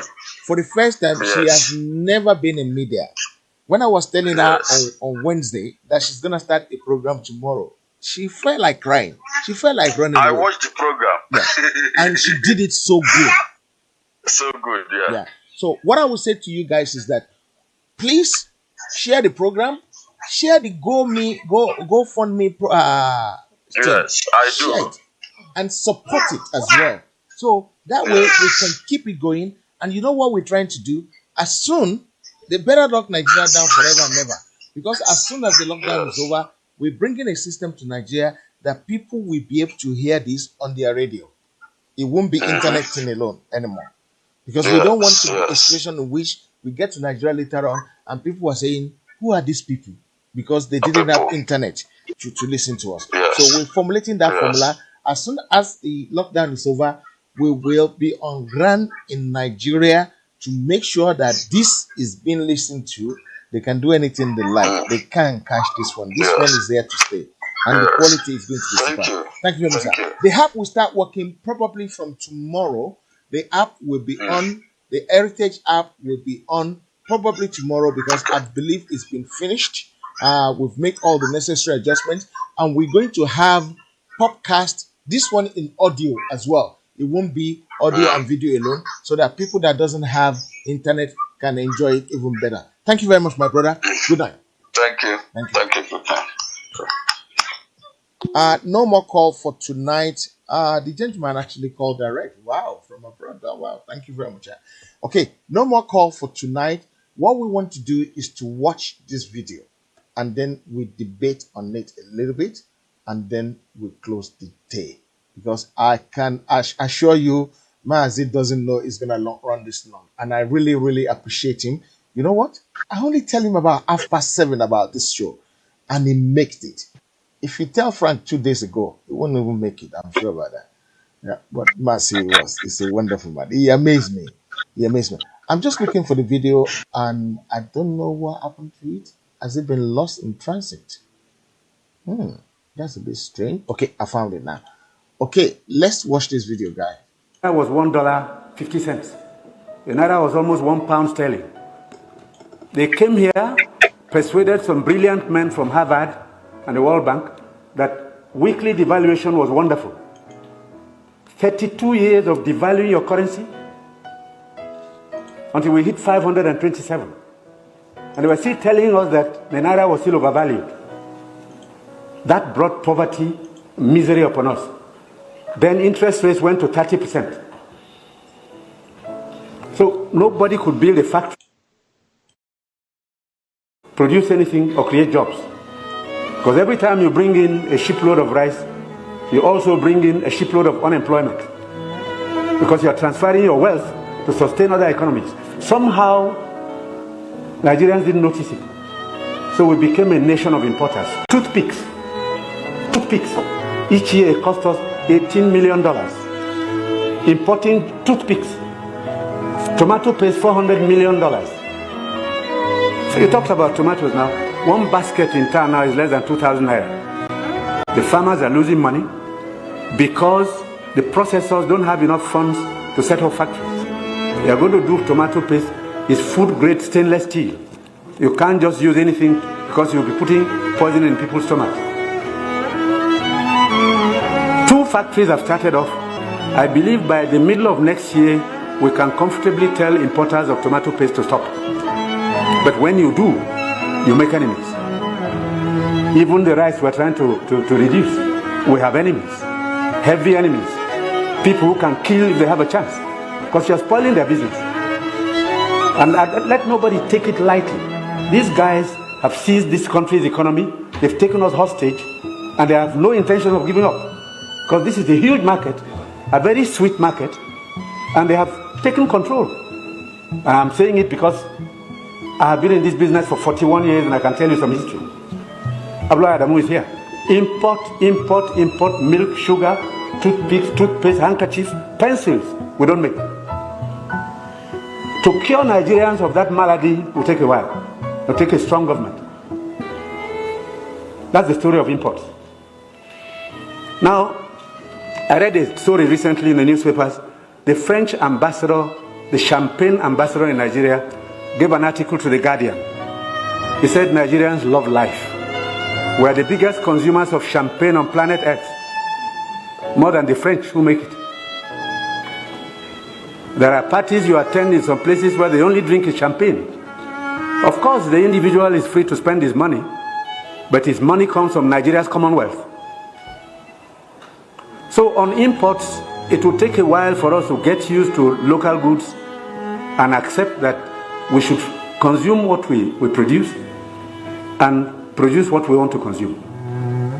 So I take your point. We have to take 10 measures to cut down on imports, because these young boys and girls who have no jobs today are not going to allow us to carry on enjoying life at their expense. They need jobs. They need jobs. They are children. They've graduated, they've come back home to begin a second childhood because there's no factory to employ them. And the ministries can't take any more. But somebody is making sure you fail. Very much for that. That man explained things better to everybody, and we might start knowing things better. I really want to thank everyone that come on this show today. Okay, I think because of that video they block it, but I'm gonna bring it back quickly to you guys. Okay, it's back now. Yeah, I'll bring it back because we're registered for this, so they can't block us for no reason. They can't block us. We are illegal. If you block us, we will sue them, so they can't block us. I want to say a very big thank you to everybody who has joined today. We're waiting for Olayomi Koiki's figure tonight, and after the figure, it's too early to close. I can't believe you're saying that. We've been there since 8 o'clock. Oh, God of mercy. Okay. Maybe I'm going to let Mazi go because he didn't realize it's going to take this long. Mazi, 1 minute. Let me hear from you, the Osmat myself, yeah? You said you can manage, yeah? Hello? Yeah. Sorry. I said I want to let you go because you didn't know it's gonna take this long. Yes, I did. I didn't know. Okay. I didn't know. I really appreciate your effort tonight. You've been wonderful. The best and the coolest man in the house. Mazi, we thank you for coming, yeah? If someone that reads Thank you very philosophy much. does not have to get angry. Maybe I need to go and read. I'll have to set Frank and Fatai to go and read your language. Maybe they will know how to cool their temper. Because you even when Frank was saying all these things, you were just smiling. Your wife will enjoy you so good. Yeah. Thank you for coming today. We really appreciate you. Thank you very much. Thank We you hope very next time we much. call you, you're gonna attend to us. I really appreciate. Thank you very much, sir. Good night, sir. Okay, bye Thank bye. you. Yeah. Nice to have you on the show. Okay. Bye bye. Yeah. I know you're gonna open your mouth and talk because you're a genius. You're good at what you do. Let me put these two people left to argue some few things. There's somebody that was saying online, do you think where is it? Shima will soon seize Nigeria seaport. China will soon see. Okay. Paul Smith is telling Aremo Tunde Salam that is it good? The Canada is a very good country and they don't speak the same language. And Paul Smith is replying him to say, China will soon seize Nigerian seaport, airport, and oil before your eyes will open because Nigeria, you call a country, will continue to borrow money from China. I think they make contingency plan for that already. You don't know. Paul Smith, do you know that Nigeria is a very clever country? That is why they Dangote have its own port separately. So if they seize one, they will still be operating one. Nigerians are clever. You don't know. Those people they be eating a bagari, yeah, chuo, and fufu and all these things. They're clever. That's why they didn't give them all the pot. They only gave them the one that they think is they can have, and then they keep one. Smart move, smart move. And you tell me Buhari is not smart. What do you think? Is that why they gave I think ones to? I think Dangote has been building that port ever since Buhari came to power. That port's been in existence ever. That port never came because Buhari was in government. It's been there. Dangote had it, and you don't really want us to talk about the video you just played, don't you? Why not? Let's Tamadito? talk. Let's talk about it. Let's talk about it, Franco. Let's talk about it, Fatai. Let's talk about that video we just played tonight. Oh, let's talk about Yeah, it. Okay, let's talk about it. yeah. I'll I put think you and Frank together. I love that clip, and I think I streamed it live yesterday. Maybe because of the way squeeze and I scrutinize that video. That was why they were keeping an eye. First, there were so many revelations from that video because I tried to squeeze out a lot of information. Now, Audu Ogbe made so many allegations, especially the attack on structural adjustment program, with which he said when he was in school, Naira was $1 to $1.50. That man made it. That was a false claim. I wanted to say How that. old? I wanted to say that. Yeah. How now? Let us look, Mr. Moderator. This is not a matter of Frank attacking somebody or not attacking someone. You see, when you present a balanced argument and you come up with facts, there's no point in me attacking you because it can be readily verified and investigated. Now, this same man that claimed that in 1986 that the government introduced SAP and that his own education and the exchange rate was $1 to the $1.50. How old was this man in 1986? Audu Ogbe in 1986 was 39 years old. If we consider the day he was born, which was 28th of July 1947. And he was elected first into the parliament under the National Party of Nigeria, NPN, in 1979. So when somebody was elected, when he was elected as a legislator in 1979, no, 1979, he went into the parliament under the MPN. He became deputy speaker in 1982 under the MPN. So when this man entered politics at the age of 39, how come this man in 1986 then claimed that $1 in his time when he was in school, when he was at school, was $1.50? That was a big fraud. And then only to accuse the French ambassador in Nigeria that he was selling his champagne from his country to Nigerians because Nigerians love exotic. Who does not love exotic? If Nigeria is producing exotic drink like the French champagne, they can market it all over the whole world. Are they telling? Is the same Audu Ogbe telling me that if Cuba should import the Cuban cigar into Nigeria? Is he going to complain? Perhaps is the law is the lover of Cuban cigar. So why can't you produce something that is of quality in Nigeria, like the French, when you know that the French are importing champagne into your country? Why can't you grow a local market in your own country and then stop the French from bringing their own champagne into your country? Look, Nigeria is shrouded in secrecy, and Okay, there's a I lot of just got a trouble. message for you, Mr. Frank. They said don't attack the man that can convey the message. We should not attack the messenger. No, We should attack no, the I'm not. message. No, the person who sent in the message, I'm not really attacking Audu. I'm just look. He presented something on a Hold on one national second. network. Mr. Tunde Aremotunde Salam, I really want you to actually call the studio line. I will speak to you offline so that me and you can deliberate, because why I want to talk to you is that I like everybody to express their own opinion, because that way we can learn. If you can prove something, this platform is not about feeding people with information.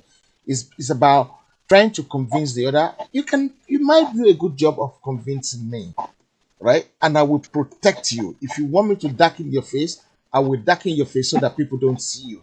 Please call me. The number to call is +44. I'll put the number there now for you to see. 44 734 123 4560. And it's WhatsApp, so it doesn't matter where you're calling from. It's still going to be. Maybe I want to hand over this to Mr. Okuribido. Perhaps Mr. Okuribido might probably see this from a different angle completely from me, because I'm only I working. seriously Look, I've want not made up this. the guy to call. Please call the studio, and I will speak to you first. And if you want to go online with us, I will put you through online with us. If you don't want to go online with us, it is not a problem. But I really want to have a deliberation with you myself on a one-to-one level. Please do so. Give me a call and we talk. Thank you. Go ahead, Mr. Okribido. Thank you very much, Mr. Moderator. Actually, Audu is part of the tragedy that Nigeria has got up to today. He confirmed that he has been in the system for the past. He has been in the system for the past 41 years. Okay, I'm sorry. So who is he now to interrupt come? again, Mr. Fatai? I'm sorry. So I know. yeah, Just wait for me, Mr. Aremotunde Salam. I really appreciate you. You are a gentleman. You are a completely gentleman. Thank you very much, sir. Mr. Tunde Salam, a gentleman. Okay, we shall see tonight. Well, he's proving to me to be a gentleman. I sent him a message. This is how I class gentlemen. I sent him a message. He didn't ignore my message. He actually responded to the message, which makes. Look, you cannot force your opinion on somebody, Mr. Fatai. Let's hear from him. No. He's my friend. I know where he's coming from. I'm not forcing anything on him. Okay. If you know he's always taking me on, so I'm not surprised. Maybe you've managed to convince me about something, and he might manage to give me a better analysis than you. I might even follow him out tonight. Okay. So, we shall see. Continue. Thank you very much. Mr. Yeah. Can I continue? No. Carry on, Mr. Okuribido. Carry on. Okay, thank you very much. Yes, Audu is part of the tragedy, but as I said earlier on, it is history now. We have to move forward from here. Nigeria has been here for the past 60 years in independence. Prior to that time, it's being used as a trading center for the development of foreign economies. And up to today, we've never ever lived our destiny as a nation.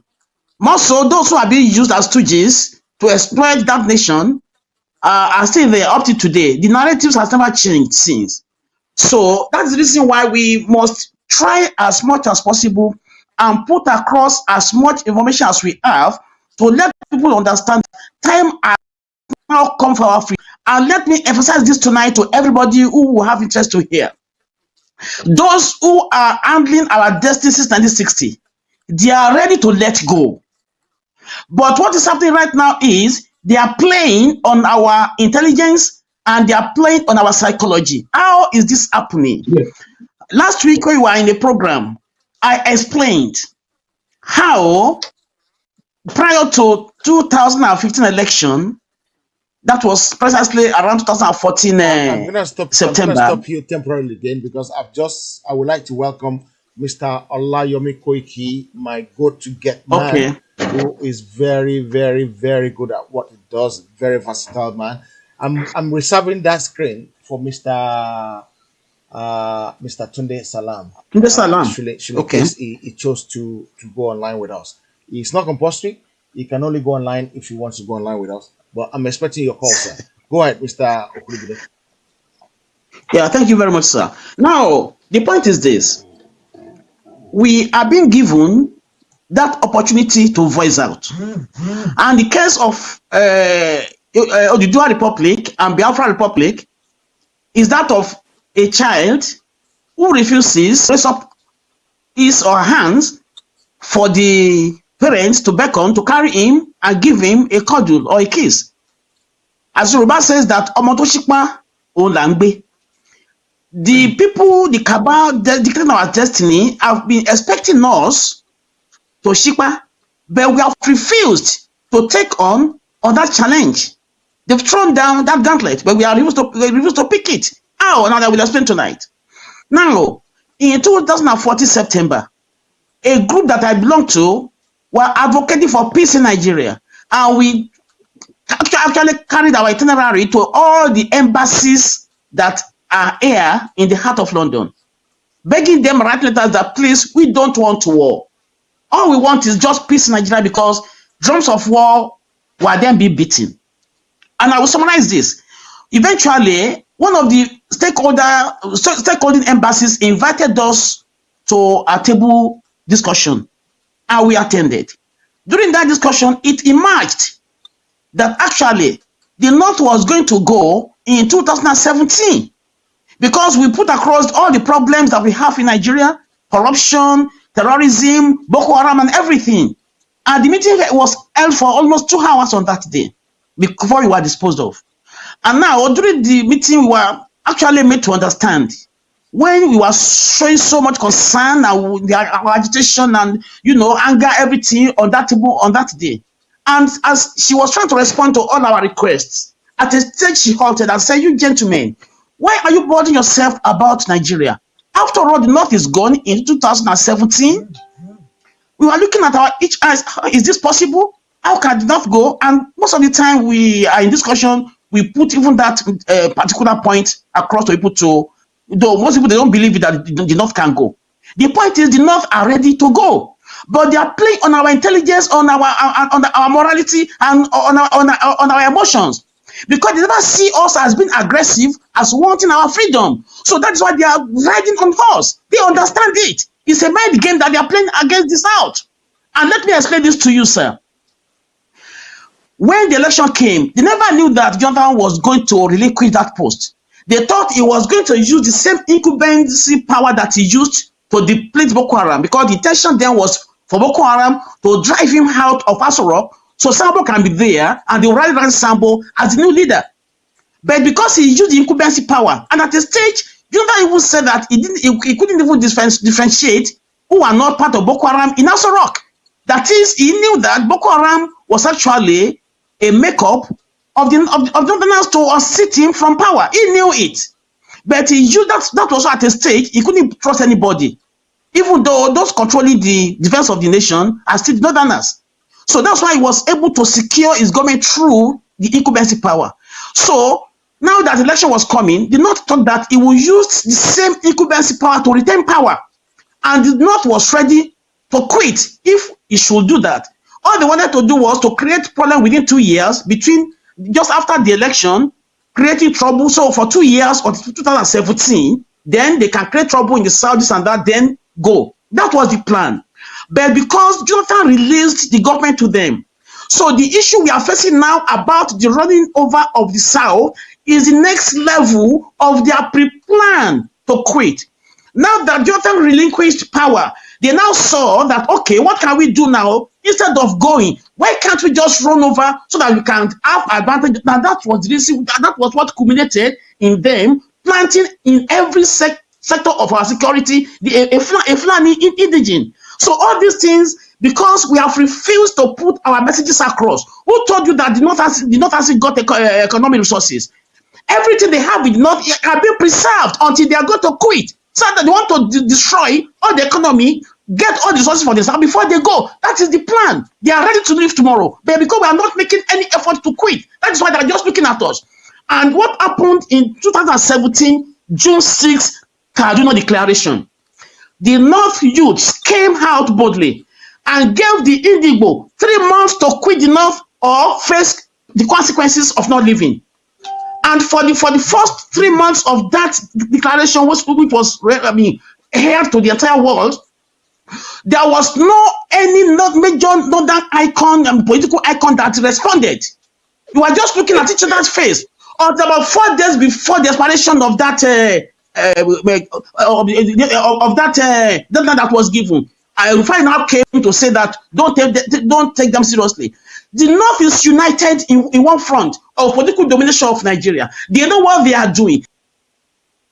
They are only Southerners are not ready to hold the bull by the horn and say we want our freedom. They will always ride on us because they are ready. So it's because we refuse to say we want to go. That's why they are now trying. Each step we take, they are ahead. Each step we take, they are ahead. That's why they are playing on our mind. Right now that the Yoruba nation has been accepted now to UNPO, which actually has declared their goal to be the voice of those who has been oppressed, those whose voice has been depleted, those who has been completely demoralized. So we are now a step forward. I mean, getting a freedom doesn't take a unilateral decision. The UN has to be part of it. So those who are thinking that Nigeria may go to war, they don't know what they are talking about. Because UN won't open this, because a Yoruba nation will not ever be declared now without the approval of the United Nations.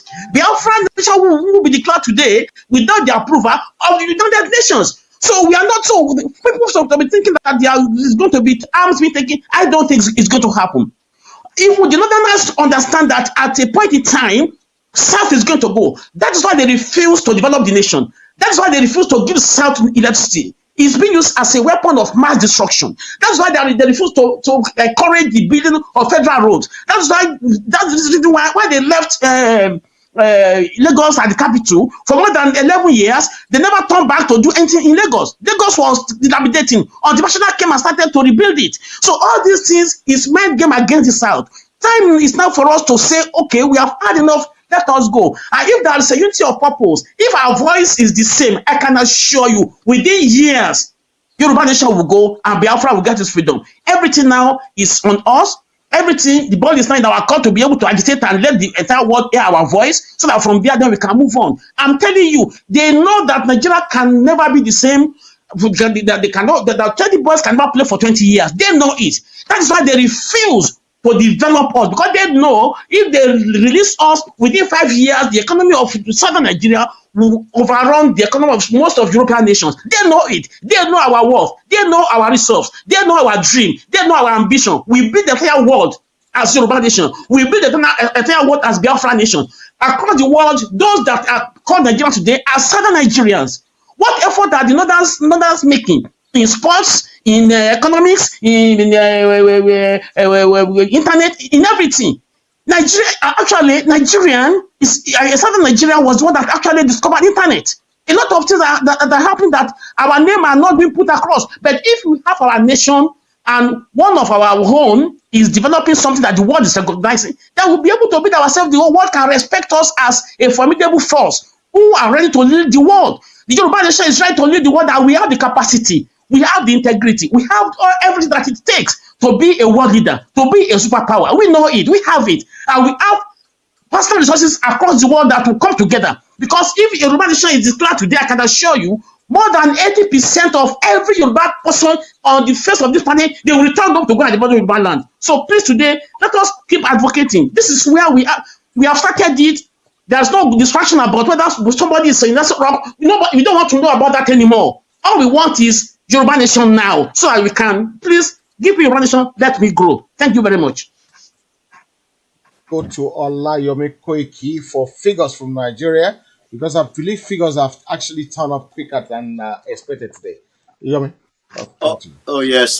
Thank you very much, Mr. Moderator. Thank you to all our viewers as usual. This is the moment that a lot of you, your heartbeat goes up a little bit. This is the moment that is also have literally exposed, the country to a situation where, in my mind, and I want us to, always remember this as people as well. What has been the situation of how people have been surviving without all this palliative that have been given out in the last 6 weeks? Have anyone thought about it? Have anyone woken up every day to remember that there was no palliative to any Nigerians as at January and as at February? So, what has been the situation that people have been surviving on? I want that to be on your mind, because what we've been seeing now is it shows that the welfare system that was never in place and is still not even getting to the right people as vulnerable. What has then been the situation in the last 10 years, in the last 3 years, just before COVID 19? And like they say, COVID 19 is also bringing out the best of itself to make Nigerians across and Nigerian inside to really realize, is the government for the people or the people for the government? Let's go straight to the figure. And it says tonight, again, just like yesterday, the number is getting closer to 400 in a day. What I mean by that is, when we started the reporting of coronavirus in Nigeria, we were getting less than 50 in a day. We started climbing up to about 100. Now it seems we are now getting to the reality of the COVID-19. 386 new cases of COVID-19 in Nigeria today. 176 of that is from Lagos, 65 is from Kano, 31 is from Katsina State, 20 is from FCT, 17 is from Borno, 15 is from Bauchi, 14 in Nasarawa, 13 in Ogun State, 10 in Plateau, 4 in Oyo, 4 in Sokoto, 4 in River State, 3 in Kaduna, 2 in Edo, 2 in Ebonyi, 2 in Edo State, 1 in Enugu, 1 in Imo State, 1 in Gombe, 1 in Osun State. And as you can see on your screen there, the total figure stand at 3,912 cases of coronavirus in Nigeria. Officially, result that we are getting from the National Center for Disease Control. Also, 679 people have been discharged, 117. Before I go back to you in the studio, let me just quickly give us some other stories happening around the coronavirus in Nigeria. 20 people have been discharged from the isolation center that were protesting about 2 days ago, and there was another protest in Nigeria in Gombe State. But 20 people have been discharged. The message that I've been tweeting out on Twitter for Nigerians, I've been asking, were there those individuals that were given trouble that have finally left the isolation center? Jigawa State is also a state that is now having more people that are dying. We don't know the reason why they are dying. Kogi State governor is still on a headlock with the National Center for Disease Control team that arrived in Kogi, because as we all know, there is no index case as in Kogi at the moment. And I was listening to Babajide on a journalist angle saying Kogi State have one of the highest people defecating outside. That means people doesn't have toilet. That means is it really that we don't have coronavirus in Kogi State? Kaduna State is a very big problem that we need to look at too as well. And likewise, before I go back to you in the studio, River State Governor Wiki is not taking any chances. He was spending overnight coffee himself with some of his security operatives that have been collecting money, and he decided to do the night shift with them. Couple of cows were seized, and he says, I would rather make sure my people are secure rather than having them to eat the cow. And that means people that were also coming inside the cow have been detained. Cow will be auctioned. Lot of drama. Lagos State is telling us, if care is not taken, from July, which is about 2 months from now, we might end up seeing 150,000 cases of coronavirus, because at the moment, few people have also escaped from Lagos State in terms of not knowing their location. Same likewise in Oyo State. And before I finally bring it back to you in the studio, the SGF or rather the DG of the National Center for Disease Control is worried we might not have enough isolation center. Good news, out of the 2,000 Nigerians in the United Kingdom, some of them have arrived in Lagos, even though there was a hiccup from the aircraft that was bringing them to Lagos and then moving them there to Abuja, where the isolation center is. I will now go back to you in the studio. But also, is it possible that maybe when we have our own regional government, I will take that back to Mr. Frank and Mr. Ogundorobido, a new guest that have joined us, Heritage TV. I'll go back to you in the studio. Thank you very much, Mr. Olayomi Koiki of Koiki Media. That was a very, very powerful summary. Guys, if you're just joining us, please share this program, like, and follow this page. Follow the other people that wants to educate people.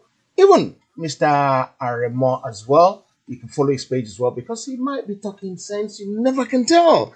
Let people, give everybody a chance to talk because then you can hear their own opinion. Don't force your opinion on anybody. I'm still waiting for your call tonight, Mr. My brother. I've sent you a message into your inbox. So, and then we can take things from there.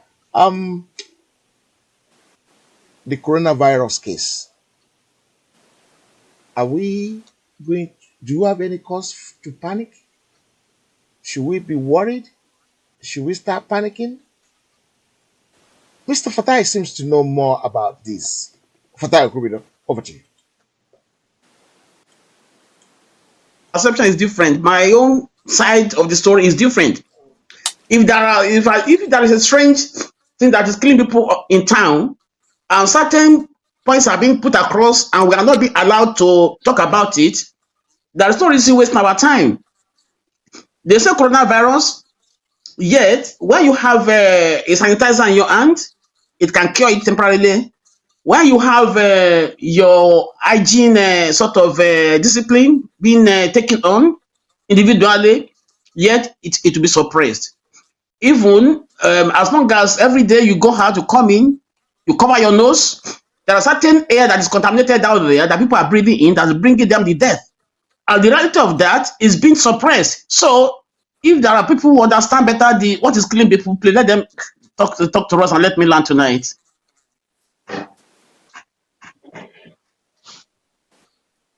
Tonight from Mr. Fatai Ogunibido. How you doing, Frank Bello? Yeah, over to you now. And I shot his voice and I gave him the mic. Okay, after your mic. You want me to summarize? Yeah, tell you, say whatever you've been writing down. Let's show us your paperwork. Let's see what you've been writing down. Yes. Oh, I've got loads down. To be honest with you, because number one, it seems on this show tonight we seem to have a handful of am I right in describing those that we have on board as Fulani stooge? But it seems we have a lot of. Why will you say something like that? That's being rude. You can't call anybody's name. He knows what he's talking about. It doesn't matter. You can't call people's name. That's not right. That's not nice. Let him defend himself. Okay, chance for you to defend yourself. Defend yourself. Yeah, you see, I seek everybody to defend yourself. Let me dilute. Yeah, I seek everybody's indulgence because I said, am I right in saying that we've got loads of Fulani stooge in the house? Yes, perhaps I don't want you to talk about Fulani in the house. Fulani are human beings. They're allowed to come. Fulani lovers are human beings. They're allowed to come. Let them come and listen to us. If they have any argument they can present. No, I'm very sorry, but the Fulanis, they've discriminated against my race, against my tribe. And the fact that they've discriminated against my tribe, my race, and they've showed it openly. Now I want you to please tell me, why should I embrace them? No, I won't. I'm sorry, I won't. I'm not going to embrace them. Because if they can hate my own race so passionately to the extent that they continue to feed and then pump money from the south to their own people in the north, and we continue to raise money for people that are in abject poverty. Who subjected them to those conditions? How many years? Now, look, Mr. Thomas, I'm sorry, let's take up this for a while. Okay. The Let Fulani, me shut somebody's they microphone ruled down, out please. of the 60 years, after the 60 years that we've gained independence. They've been in power for 44 years. The three Southerners who ruled Nigeria, well, let's say four of them, they only came to power by accident. So if those four Southerners did not come to power by accident, that means we will never have had a Southerner as either military head of state or a president. They've ruled and they continue to loot and they continue to slap the Yorubas and the Biafrans left, right on the face. And they are telling you to your face that they want to come take your own land with their Ruga. And you want me to like them. I'm sorry, I wouldn't like such people, but I won't use that word on this network to tell people that I hate them. The only thing I can do is to pray to God to forgive them their sins. But I don't like them. I don't like them. I don't want anything to do with them. As a Yoruba man, let them hold their north and let me hold my Oduduwa Republic. I'm not going to settle for nothing less than that. Let them go. If it is possible for me to formulate and to help Oduduwa Republic formulate a policy to drive them away completely from Oduduwa Republic, look, I will be at the forefront of it because they are good for nothing. They are scavengers. Let them go back to their north. And I'll hand over to you back in the studio.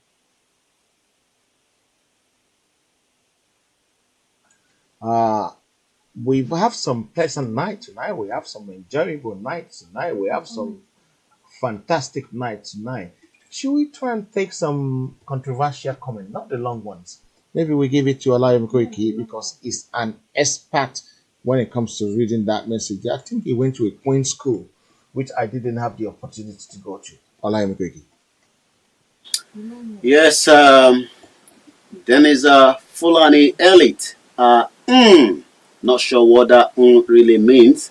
Martin, Mr. Frank, I love the way you do your things. Emeka, thanks so much, Mr. Frank. Olaiwola Matthew, very correct, Mr. Frank. Mr. Frank is very right. Wow, just Mr. Frank, Mr. Frank. Also, Mr. MC Chooks, Fulani terrorist group, don't do that. They know how to use guns, not going to social media. Also, Odili, Fulanis are, space. Aremo says, did you send it to my messenger or my WhatsApp? I think maybe you might respond to that, the boss. Aremo says, did you send it to my messenger I've or just my replied WhatsApp? to you. I'll send it to your inbox, your Facebook inbox. But you need to accept my friend request before you can see it. You need to Okay, accept my Mr. friend request Remo, before you you need can to see it. accept heritage Friend request so that you request. can be able to get the message. Martin, Biafra 1 million march will be on the 20th of June. Well, let's hope the coronavirus would have gone through before that march will come true. Also, let me see more messages coming through. Frank Emeka Henry, before the end of this week, it will hit 4,000. I think he's referring to the COVID-19 case in Nigeria. Definitely that number is going to rise over the weekend if we're going at that three digit, which is about 300 and something that we've had in the last couple of days. Also, Mr. Fatai Ogunrobido is 100% correct. That is from James. Adekola Shole, please ask them to show us the people, please. Which people are you talking about? The coronavirus patient? I'm not sure anyone in UK have seen any coronavirus patient apart from individuals that have indicated. We have to also protect, the dignity of the people that might not really want them to show themselves. I think I'll take one more. Go back to you back in the studio. I love the man, Mr. Fatai Ogunrobido. That's from James Daniel. And I'll go back now to you in the studio. Okay, thank you very much, Olayemi Koiki. Time is fast 10. We might be calling it a day very soon. I would like to thank everyone that's joined today. You know what? I don't like it when everybody sleep and face the same way. I like it when some people face the other side because there might be a reason why they're facing the other side. So I like to thank my brother. I'm still waiting for your call. The number I pin it underneath as well. WhatsApp calls on the place, guys. Uncle, I remember my brother from another mother. I would like to say a very big thank you to everyone who has joined tonight. You have made the night very special. The daddies that came and say their own bits, whether they agree or whether they don't agree, whether you agree with them or whether you don't agree, it doesn't matter. On this platform, everybody is entitled to his own opinion. We're not going to force any opinion on anybody because that is not our fundamental way of doing things. We like to do things in a way that everybody say what they think and we just follow it like that because it's the best way to do things. We have to be democratic enough to let others voice their opinion, which is a very good idea. Uh, Fatai Okuribido, I want to say a very big thank you to you. Guys, I want to thank everyone who has turned up today, whether you turn up at 99 hours like Olayomi Koiki, who has been working on so many fronts for the media in the UK and Nigeria because they want to see progress. And can I tell you something about this young man? This young man has got an open mind. I don't know whether you know what an open mind is all about. Open mind is that he works with everybody, he do things with everybody, regardless of what some idiots would think. Yeah, it doesn't matter what people think. It doesn't matter. The good thing about it is that he's just out there to play his part and make sure that things go well for everybody. I would like to say a very big thank you, especially for the love, the clapping I'm seeing on the screen. I'm not sure about tomorrow. We don't normally do Saturday, but maybe we're gonna do it for a change, depending on my big boss that arranged things. Yeah.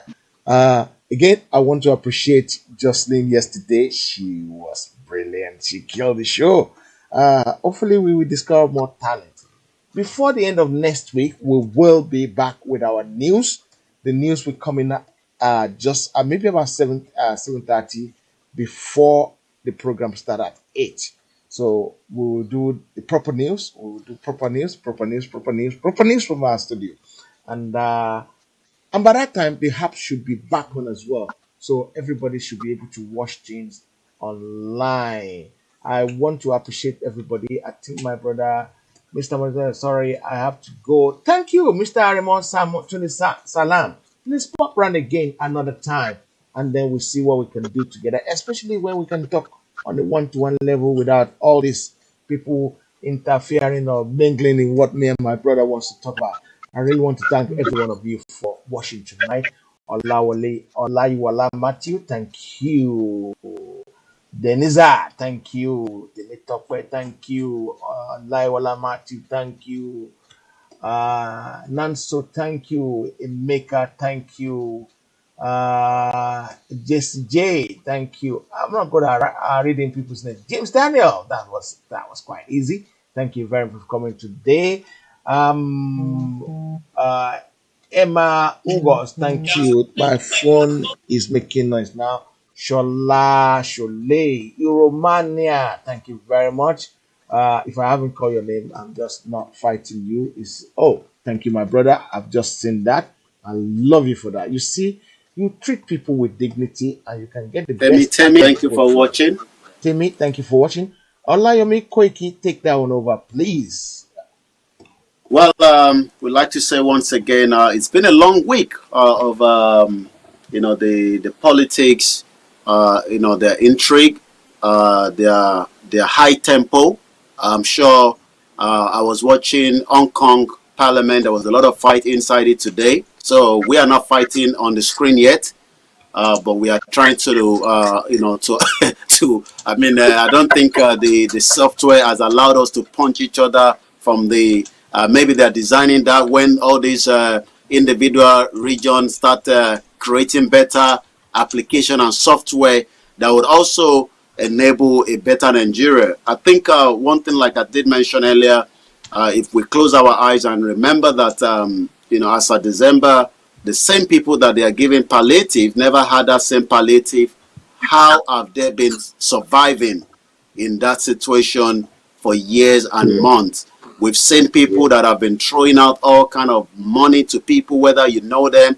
Frank Baylor was able to raise. I was saying to somebody, I said, this woman doesn't even know they're raising money for her on a platform. And that has been happening on almost every different platform.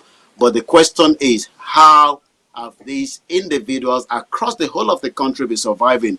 We've seen how people have been marginalized, even within, the Alemajiri, as an example, have been moved like football pitch from one end to the other. We've seen there's a lot of things that have really showcased on this COVID-19, and that is part of what we've been trashing out in the last 1 week. We hope you'll be able to be part of us again next week. Let us continue to have an open mind. Things will definitely work in the direction that each and everyone wants it to be, but it can only work if you are part of it as well. You could stay behind the scene and doesn't watch it live and come back after the live broadcast. That is still fine. As long as you're watching it, you will pick up some information and you'll take that away with you. And for those of you watching it live, do share it. Don't be selfish. Like I said, we are not punching yet like Hong Kong. Hong Kong is developed, so you'll be wondering why they are punching in their parliament. Is because the people there are saying enough is enough from China interfering with some of their situation inside their territory. I might not be right, I might not be wrong, we might not be right, we might not be wrong, but this is a platform that enables you to communicate and we can read it live. And this is, I think, what people want to see in the reality of the world that we are living now. I'll take it back to you in the studio. We're gonna bring Michael. We're in talk with him already. Surely, we're in talk with him. So he does a lot as well on this platform. So as soon as he's free, he will probably join us one of these days. I don't know whether Michael can stay this late because he has to go to work in the morning. So we have to work. Otherwise, I don't know how we're gonna survive, guys. I'd like to say a very big thank you. Father, you have something to say, or you just want to wave hand? Oh God, this man Tonight never gets that at tired of least talking. we've been able to put across some messages, and please, people, let us know that the time has come for us to get our freedom. Sensitize people about heritage television. Tell them there is a new kid on the block, not a new kid in terms of the television, but in terms of political discussion. Please be part of us and let us know that unless we rise up in unison to fight for this struggle, please, we won't win. But in unity we stand, and divided we fall. Let us get Yoruba nation as soon as possible. Thank you very much. Okay, I don't know whether the man in glasses wants to say anything. He's been using his handkerchief. I think his eyes is actually peppering because it's been on all Mr. day. Moderator, would you like me to give a last word? Okay, give a Would last you? one, but soft, yeah. Okay, Biafra, Ududua Republic. Let's screw it up and let's get our nations back. Thank you. Okay, thank you very much, guys. From the studio and everybody who has been running Escascata. Like the one, I don't have the music, I will have actually played it now. From everyone who's been doing so much in the studio to make sure everything run well. Remember, we've been keeping social distancing as well. We're not just rubbing mind and rubbing hand and shaking hand here. So I would like to say a very big thank you to all of you, whether you spend 10 minutes, 5 minutes, 2 minutes, whether you share 200 times or 500 times, I want to say a very big thank you to you guys. And remember, we love you. Tomorrow is another day. We'll be back tomorrow. And like I said, the app is back probably tomorrow, and the podcast will be there. So many new features is coming on the app, and you will just fall in love with it. We make it easy for you to actually forward and rewind. If you miss something, if you want to go somewhere, you can actually pause it. You can actually stream it to your telly, send it to your telly from your phone as well. And all this is going to be the things we promise that's going to make the show even a better thing. Remember, God loves you. We love you. We love our nations. And your wife, your husband loves you as well. And from the bottom of our heart, we want to say a very big thank you. Good night. Don't have nightmare. See you tomorrow. Bye bye.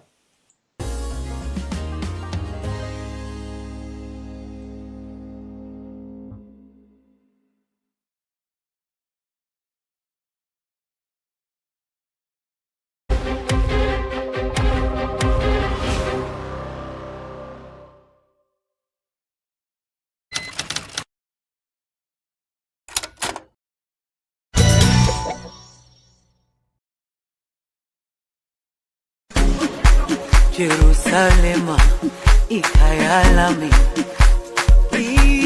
ilondoloze uhambe nami, zungangishilana. Jerusalema ikhaya lami, ilondoloze uhambe nami, Jerusalema ikhaya lami, ilondoloze uhambe nami, zungangishilana. Jerusalema ikhaya lami, ilondoloze uhambe nami, Jerusalema ikhaya lami, ilondoloze